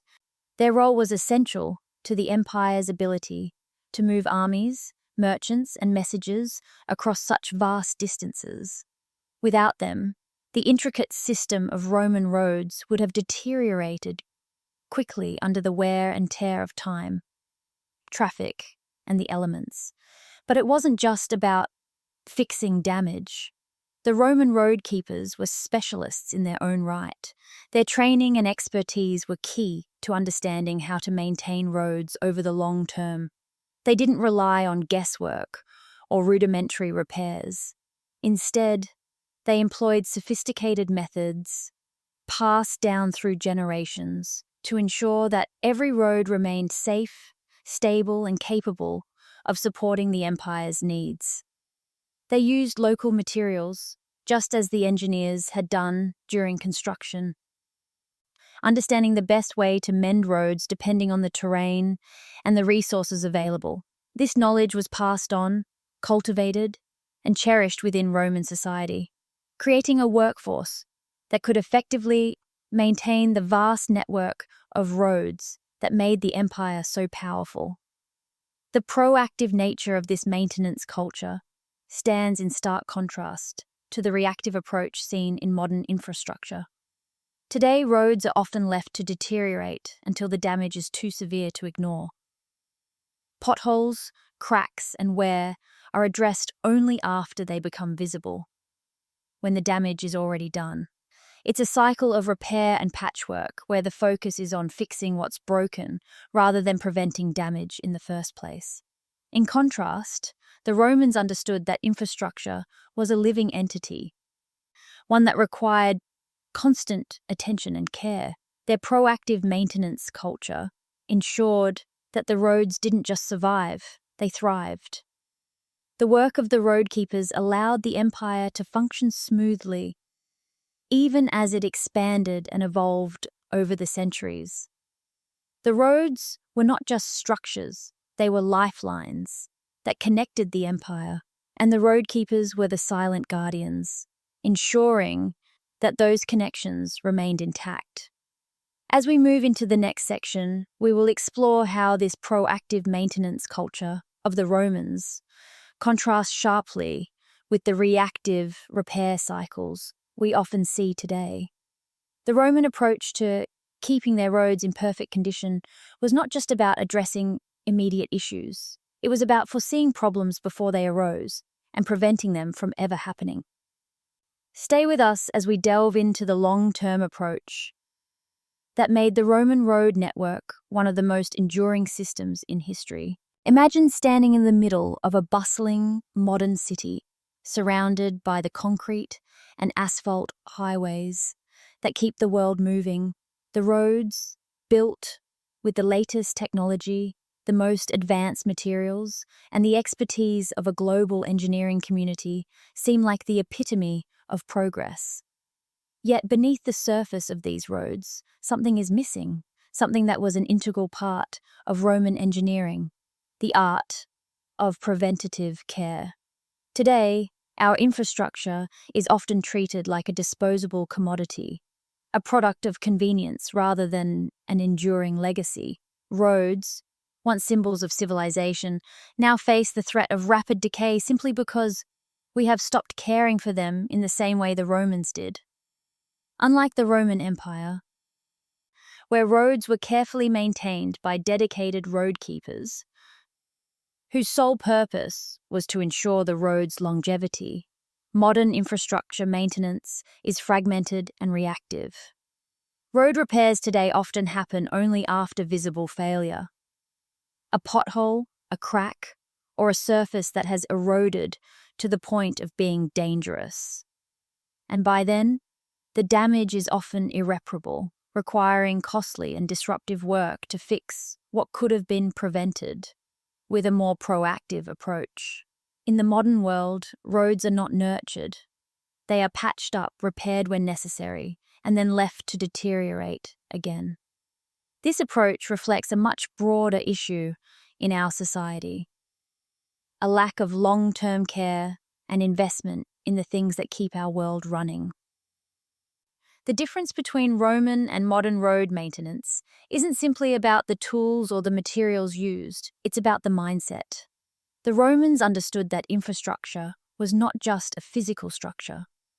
It was a reflection of their civilization itself. Roads symbolized the empire's power, its reach, and its connectivity. Neglecting roads wasn't just about neglecting a means of transportation. It was about neglecting the very foundation of their society. To the Romans, roads weren't disposable. They were sacred, part of a larger vision that reached beyond the immediate present and looked toward the future. It's no wonder they dedicated such care to ensuring their roads would last for centuries. In contrast, modern societies often view roads as temporary solutions. Budget constraints, political cycles, and the demands of an ever-changing world have led to a system where road maintenance is treated as an afterthought, something to be dealt with once the roads visibly fail. The funding for road repairs is often allocated only after a crisis occurs. There's little room for long-term stewardship or proactive care in the political landscape where priorities are constantly shifting, and maintenance is deferred in favor of more pressing concerns. Outsourcing has also played a role in the degradation of modern road care. Companies are often contracted to perform repairs and maintenance, but they are not tied to the long-term health of the infrastructure they maintain. They work on a contract-by-contract basis, focused on completing tasks as quickly and cost-effectively as possible. This leads to fragmented systems, with no cohesive vision for the road's long-term survival. The workers maintaining the roads may not see themselves as guardians of a vital societal function. They are just doing a job, ticking boxes and completing repairs.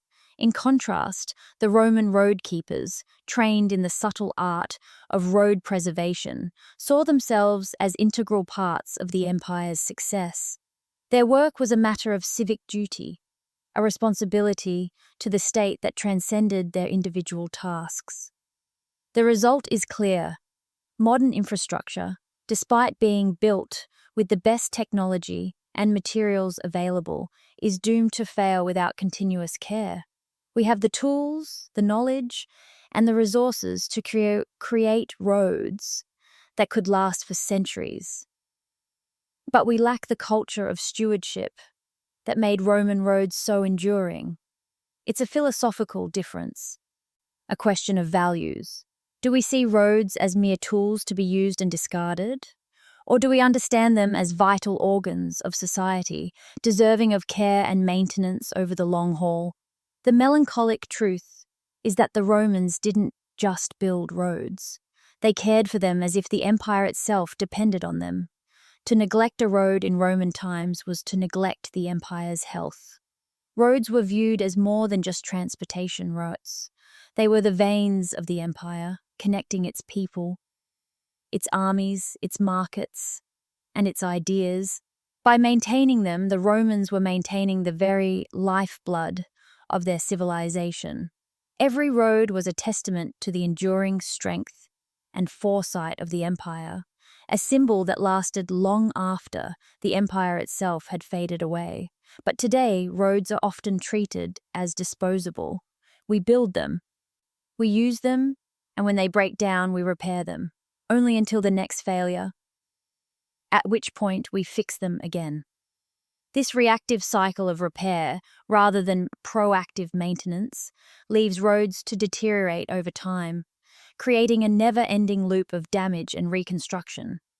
The result is a society that treats infrastructure as a short-term necessity rather than a long-term investment. The Romans, in their infinite wisdom, knew better. They didn't just build roads, they nurtured them, understanding that the survival of the empire depended on the survival of its infrastructure. The roads were the empire, and the empire was the roads.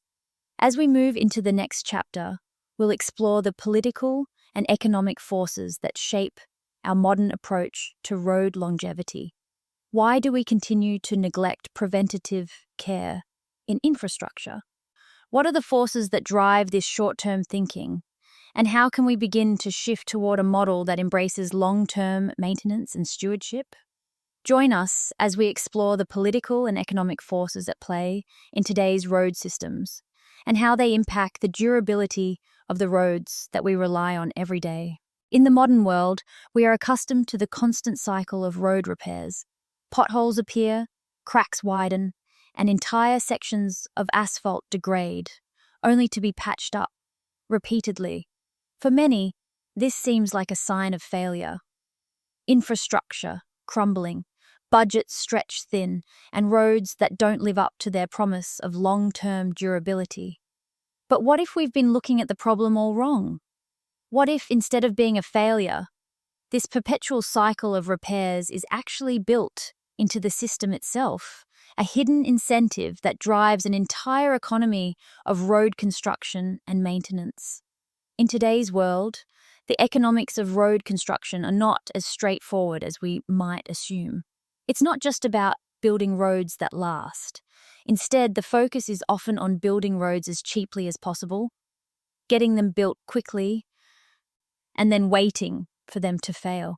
The reality is that when roads begin to deteriorate, more funding is allocated for repairs, and contractors profit from these recurring cycles of reconstruction. It's a system where short-lived infrastructure generates continuous work, ensuring that contractors and suppliers have a steady stream of contracts. The more roads degrade, the more money flows into the hands of the very people who repair them. This doesn't happen because of villainy or malice. It's a systemic issue, a byproduct of a fragmented responsibility model. When roads are built, the focus is often on minimizing costs in the short term, with little regard for the long-term maintenance required to keep them in good condition. The procurement practices of many modern governments prioritize low initial costs over life cycle durability, leaving roads vulnerable to the same inevitable issues: erosion, water infiltration, and shifting soil that Roman engineers proactively addressed centuries ago. The system, then, creates a cycle where roads are designed to fail, not because engineers want them to fail, but because the economic incentives are stacked against building long-lasting infrastructure. The incentive isn't to design for the future, but to complete the project quickly, with as little cost as possible up front. In many cases, this means using cheaper materials, cutting corners on drainage, and overlooking the long-term impact of weather and use on the road's lifespan. The end result is a road that's built to be rebuilt, with its eventual failure already built into the model. Think about it. When roads fail, the government or private contractors are tasked with repairing them. That means more contracts, more labor, and more materials purchased. It's a cycle that, once set in motion, is almost self-perpetuating. Roads are designed to wear out, which triggers funding and new contracts, keeping the system in motion. It's not a failure of engineering, but a consequence of the economic incentives embedded within the system. In a way, crumbling roads are an economic boon, not a burden. Of course, this doesn't mean that all road construction and maintenance is done with this profit motive in mind. Many engineers and contractors genuinely want to build lasting infrastructure. But the system itself, how roads are funded, how projects are procured, and how costs are evaluated, often makes long-term durability less of a priority than short-term savings. When procurement practices prioritize the lowest bid over the most sustainable solution, we end up with roads that are cheap to build but expensive to maintain. In the end, the focus is on a quick return rather than an investment that will pay off for decades. This is where the contrast with Roman infrastructure becomes stark. The Romans didn't just build roads. They built them with the understanding that maintenance was part of the process from the very beginning. There was no race to the bottom in terms of costs. The Romans took the long view, understanding that roads weren't just short-term projects. They were long-term investments that would serve the empire for centuries. By building roads to last, they avoided the need for constant repairs and the recurring costs that come with them. Modern society, in contrast, often operates with a different philosophy. The maintenance of infrastructure is treated as a secondary concern, an afterthought to the initial construction. With a fragmented responsibility model, where different contractors, municipalities, and levels of government are each responsible for different parts of the process, no one is truly accountable for the entire life cycle of the road.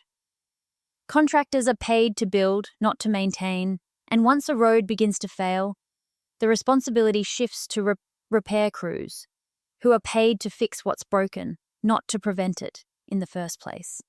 This fragmented system can't help but foster a culture of reactive repair rather than proactive maintenance.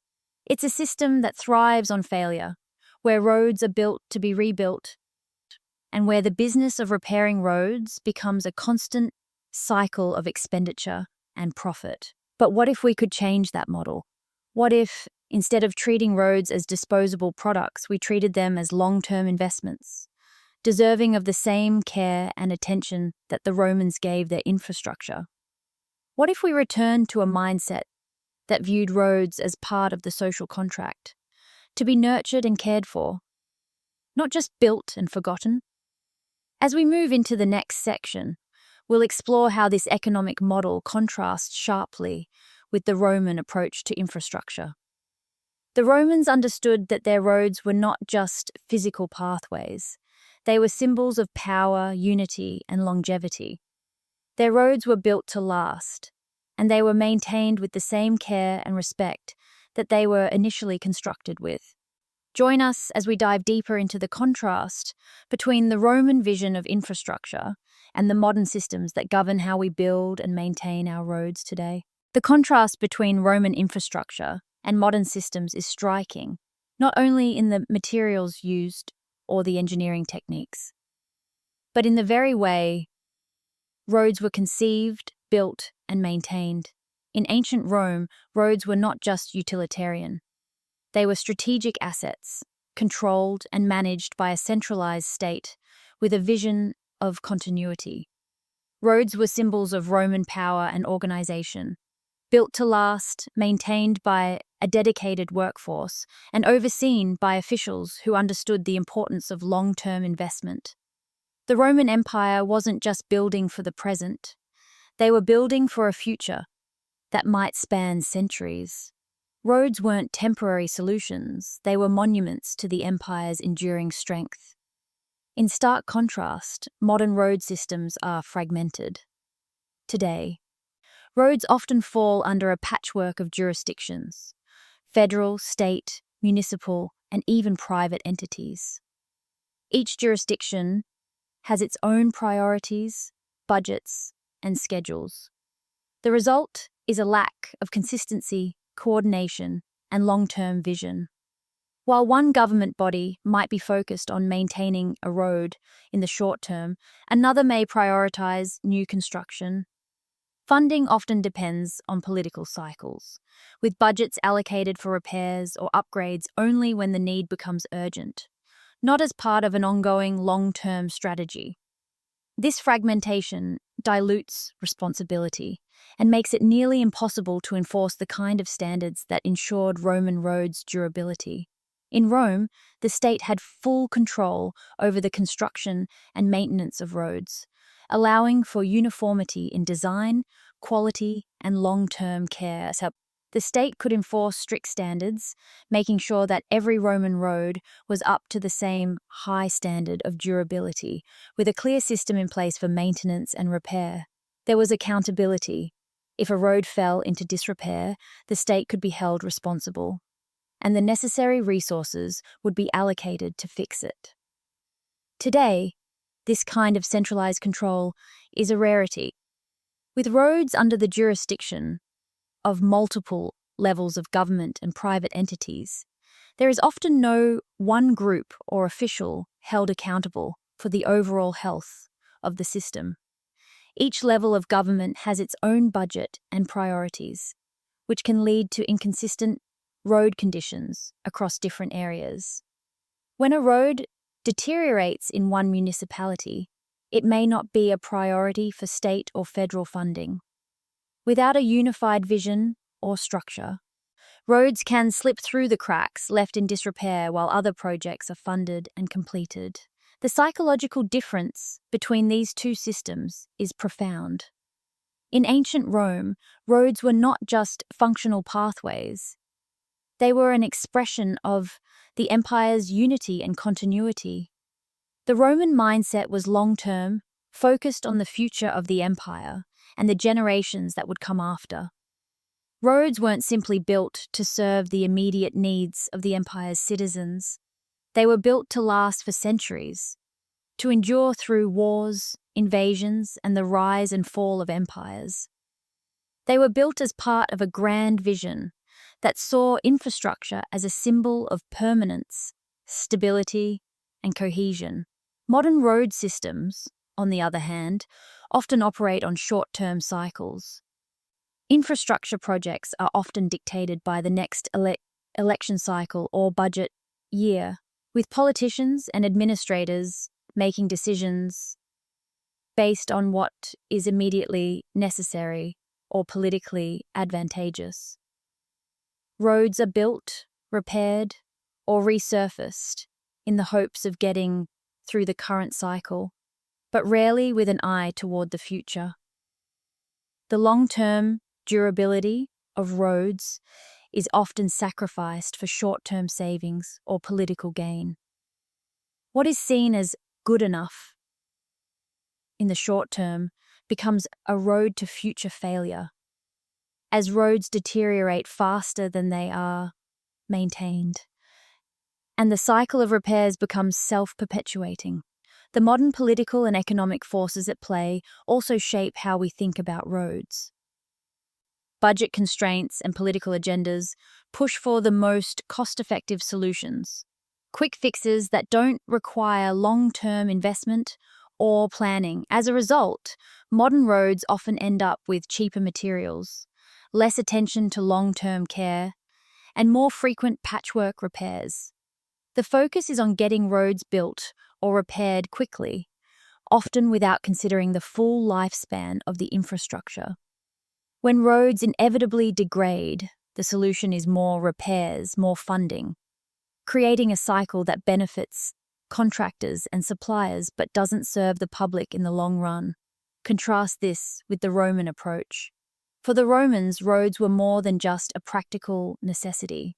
They were a representation of the empire's power and its ability to connect vast territories. They saw their roads as long-lasting investments, carefully crafted to endure centuries of use. Roads were built to be self-sustaining, not only in their construction, but in their maintenance.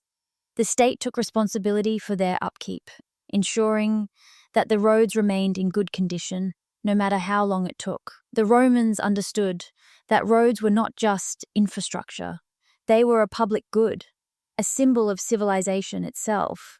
To neglect them would be to neglect the empire's very strength. Modern society, on the other hand, often views roads through a more transactional lens. They are built as a means to an end, tools to support the economy and daily life.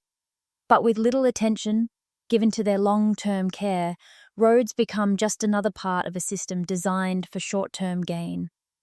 As we move into the next chapter, we will zoom out to examine the long-term legacy of Roman roads.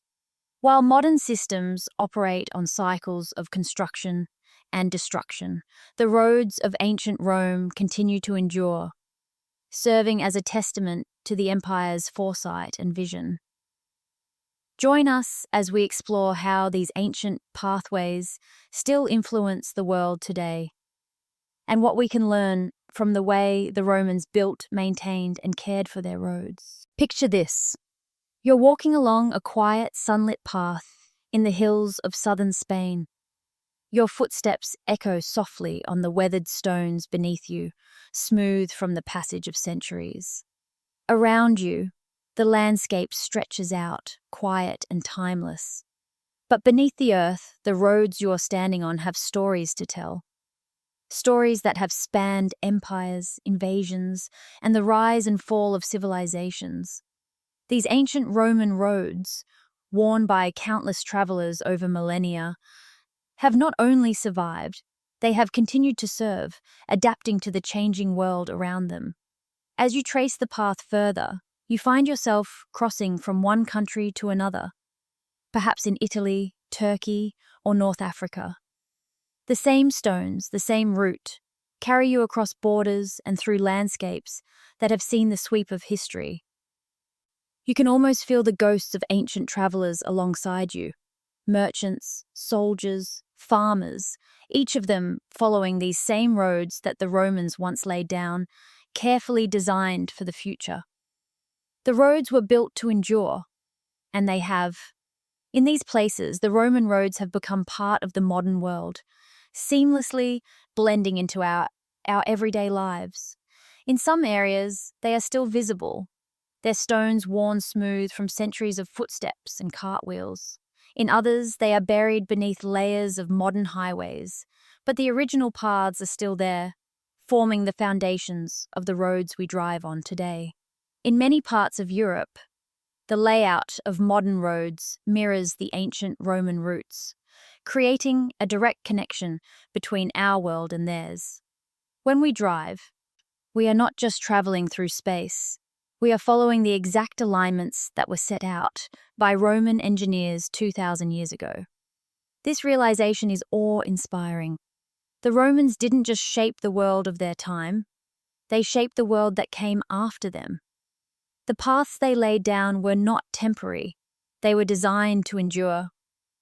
Their roads have weathered the passage of time, war, and natural disasters, and in many ways, they are still here, guiding us on our journeys. The Roman road network was the arteries of the empire, and in a very real sense, those arteries still pulse with life today. Modern maps reveal this quiet testament to Roman ingenuity. As you look at the network of roads across Europe, Turkey, and North Africa, you can trace the ancient Roman routes, their lines still visible on modern maps. In many places, the Roman roads remain the backbone of travel, not just in the form of ancient remnants, but as part of the infrastructure we use every day. The Romans built not for their time alone, but for the generations that would follow, and their roads still serve as a testament to their vision. Walking along these roads, or even driving on them, gives us a rare opportunity to connect with the past.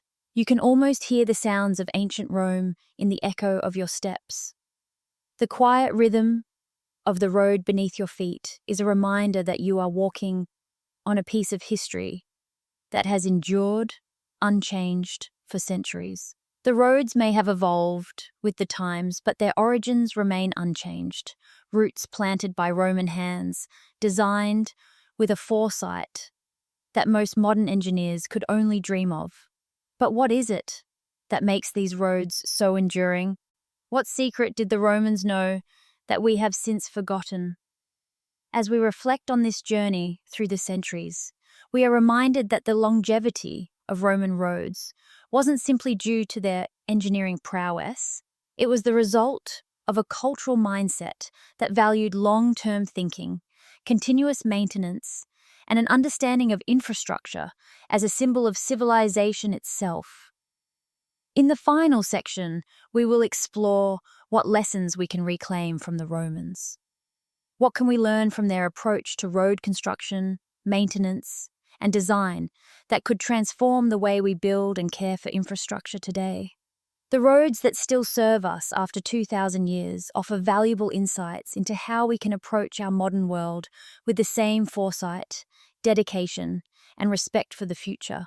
As we walk along a Roman road, whether in the sunlit hills of Spain or along the dusty stretches of North Africa, we are not only observing a feat of engineering, we are witnessing a quiet testament to the ideals of the civilization that built it.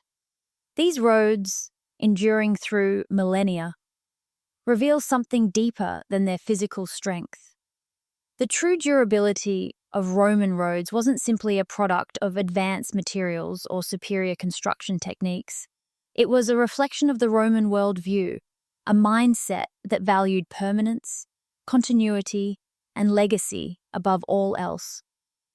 In contrast, modern society often views infrastructure differently. Roads, bridges, and buildings are not necessarily designed to endure for centuries.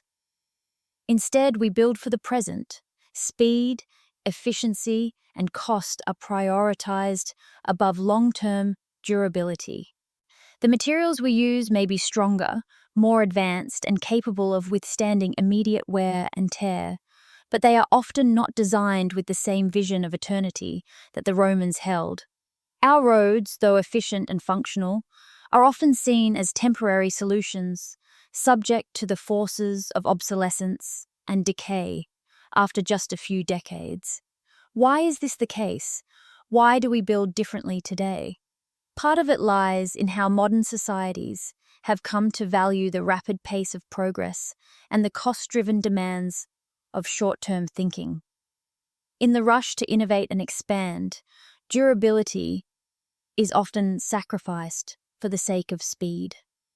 In the age of fast construction, quick returns, and tight budgets, the focus is on building something that will serve the immediate needs, rather than designing something that will be useful for future generations.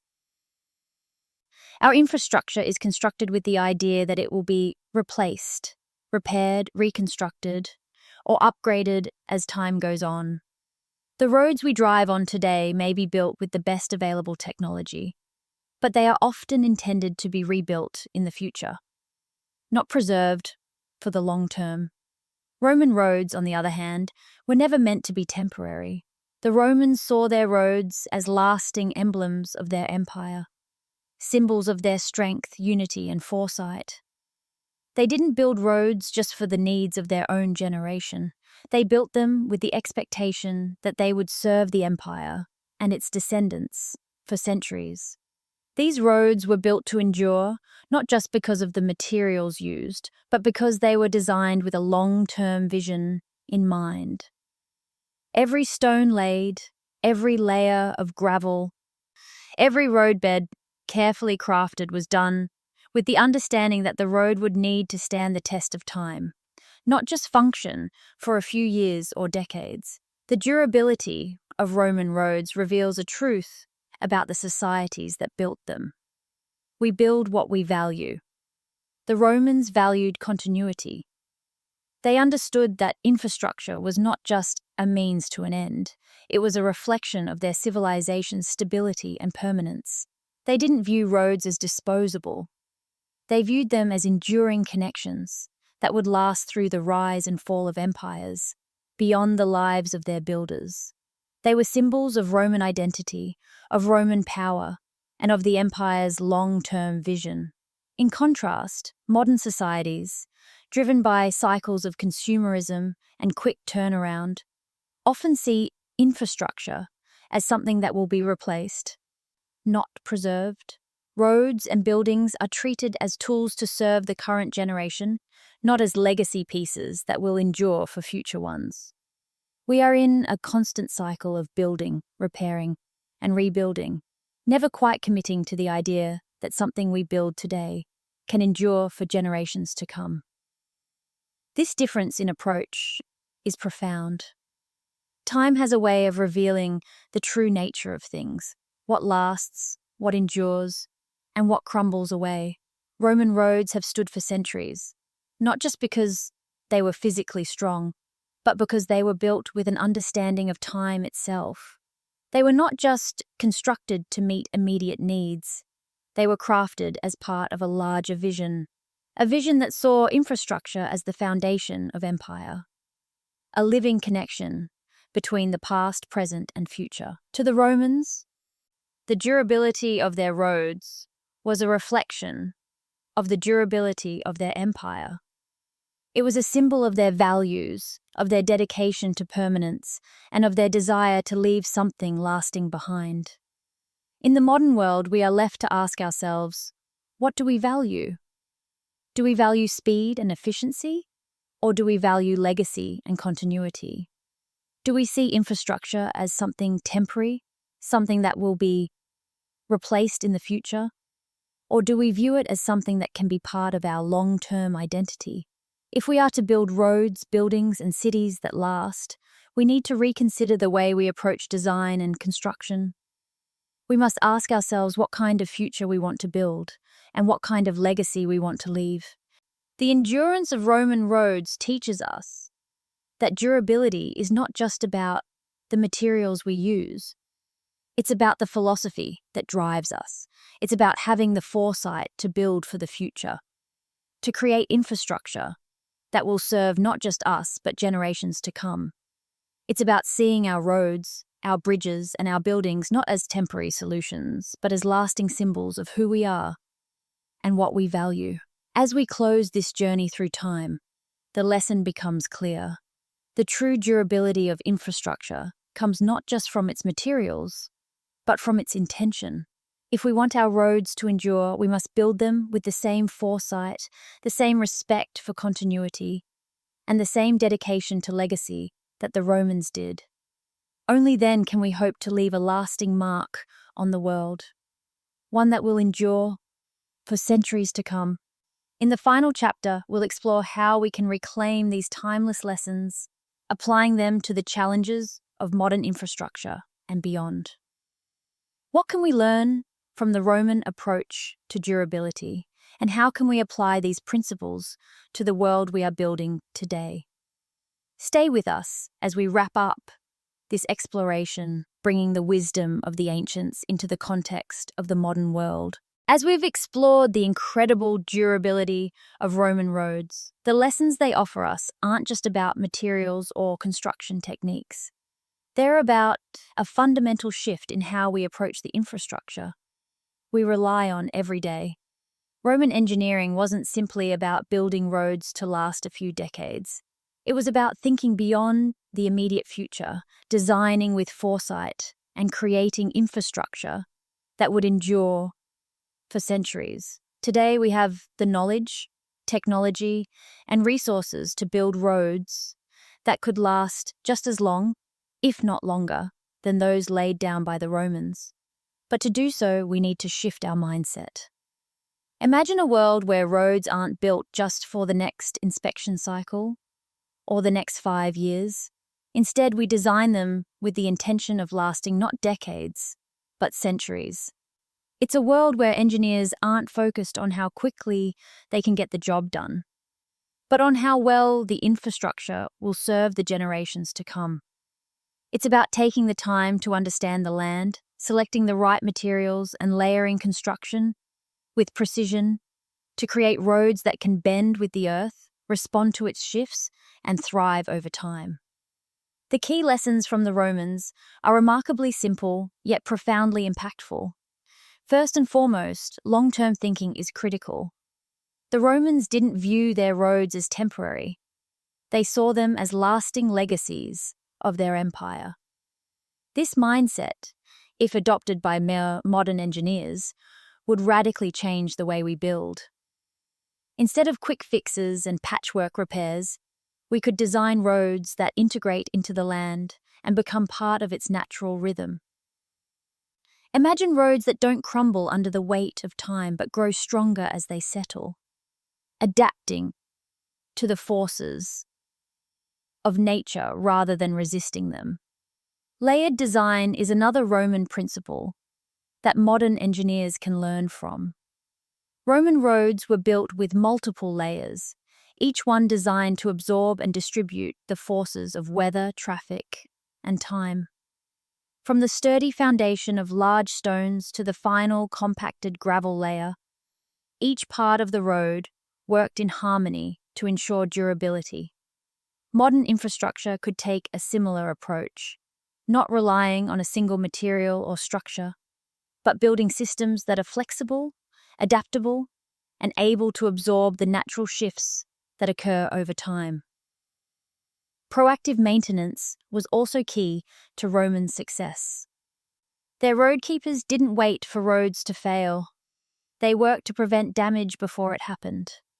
By thinking long-term and constantly monitoring the roads for wear, the Romans ensured that their infrastructure didn't degrade over time, but rather evolved to meet the changing demands of the empire. Modern engineers could take inspiration from this approach. By integrating regular inspections, preventive measures, and maintenance into the life cycle of roads and infrastructure. Rather than reacting to failures, we could be proactively maintaining and improving the roads we already have, ensuring they remain functional and safe for decades. Then there's the mastery of drainage. The Romans understood that water was the silent destroyer of roads. By designing roads with built-in drainage systems, they were able to combat erosion and ensure the roads remained stable. Modern engineers could greatly benefit from this lesson, integrating better drainage systems into our roads to prevent the damage caused by flooding, freeze-thaw cycles, and erosion. With our modern technology, we can enhance these systems using sensors and real-time data to monitor and address drainage issues before they become catastrophic. Finally, the Romans taught us the importance of using local materials. They didn't rely on a one-size-fits-all solution. They adapted their construction methods to the unique characteristics of each region. Whether building roads in volcanic regions or mountainous terrain, they chose materials that were suited to the environment, creating roads that were not only durable, but integrated into the landscape. Today, with advanced materials science, we have the ability to further refine this approach, using locally sourced, sustainable materials that fit the local climate, geography, and traffic demands. By combining the timeless wisdom of the Romans with modern technology, engineers have the opportunity to create infrastructure that isn't just built for the present, it's built for the future. We can build roads that last for generations, not just for the next election cycle or budget year. We can integrate smarter design principles, better materials, and more sustainable practices into the infrastructure we create today, building a legacy of resilience and durability that will serve us for centuries to come. Imagine roads that are as permanent as the land they're built on, roads that grow stronger over time, roads that connect us not just to each other, but to the generations that will walk ride and drive on them long after we're gone. This vision isn't just a dream, it's a practical possibility. The tools, the knowledge, and the materials are within our reach. What we need is the vision to build for the long term, the mindset to value continuity and permanence, and the courage to change the way we think about infrastructure. As we close this journey, we leave you with one final thought. In many ways, the future of roads lies not in new technology or groundbreaking materials, but in the wisdom of the past. The Romans taught us how to build roads that last. The question now is, will we have the foresight to learn from their example and build a future that is just as enduring? Stay with us as we close the documentary, reflecting on how we can integrate these lessons into the world we are building today and what we can do to ensure that our infrastructure endures as a legacy for the generations to come. As we step back from this journey through time, it's impossible not to feel the weight of history beneath our feet. The Roman roads we've explored aren't just ancient relics, they are living symbols of human ambition, ingenuity, and foresight. These roads, built with the knowledge and resources of their time, have withstood the trials of centuries. But the endurance of these roads isn't just about engineering. It's about the choices the Romans made to build not for the short term, but for the long term, to create something that would outlast their empire, that would continue to serve future generations long after they were gone. And now we stand at the crossroads of our own time, looking at the world we are building today. As we lay down the infrastructure of the modern world, roads, bridges, cities, we too are making a choice. What kind of legacy do we want to leave? The Roman roads were a message to their future, an act of respect for the generations to come. In many ways, we still travel the paths they laid down. But what about the roads we are building now? Will they be a legacy of enduring strength, or will they crumble under the pressures of time, forgotten and replaced in a matter of decades? The endurance of Roman roads is a testament to the kind of society that valued permanence. It's a reminder that the infrastructure we build today is not just for us. It's for those who will walk these paths long after we've passed. It's not just about building roads for today's needs. It's about building roads that will serve the future, creating connections that endure, and crafting infrastructure that honors the continuity of civilization. Imagine a world where we embrace durability in everything we build. A world where the roads we travel on today will still be here long after we've gone, just as the Roman roads continue to carry us through Europe, North Africa, and the Middle East. The story of Roman roads isn't just a story of stone and mortar. It's a story of vision and legacy, of human ambition reaching across time to build something that would endure. It's a reminder that the things we create are not just for the moment. They are messages to the future. In a world where we are increasingly driven by short-term needs and quick solutions, we have the opportunity to change the narrative. We can choose to build infrastructure that is designed to last, not just for the next election cycle or budget year, but for the centuries to come.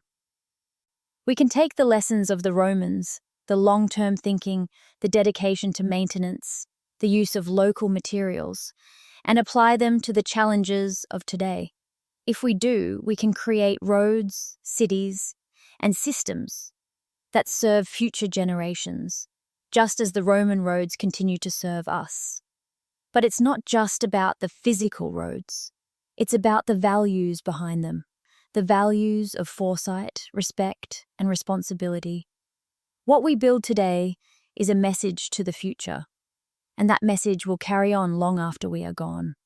Just as the Romans built roads that would endure long beyond their time, we too can choose to create something that will last, something that will connect the future to the past, something that will serve generations we will never meet. As the documentary draws to a close, we leave you with this thought. The story of Roman roads is far from over. It continues wherever people choose to build with purpose, wherever they make decisions that prioritize the future over the present, wherever they choose durability over convenience. The roads that have carried us for centuries will continue to guide us, and perhaps the roads we build today will continue to guide those who come after us. It's a quiet responsibility, but it's one that we all share, and it's one that will echo through time, just as the Roman roads still echo beneath our feet today. The road ahead is ours to shape, and with every path we lay down, we are sending a message to the future. What message will we choose to send? The story of Roman roads shows us the power of long-term vision, the strength of durability, and the enduring legacy that we can leave for generations to come. The choice is in our hands, and the road ahead is waiting to be built.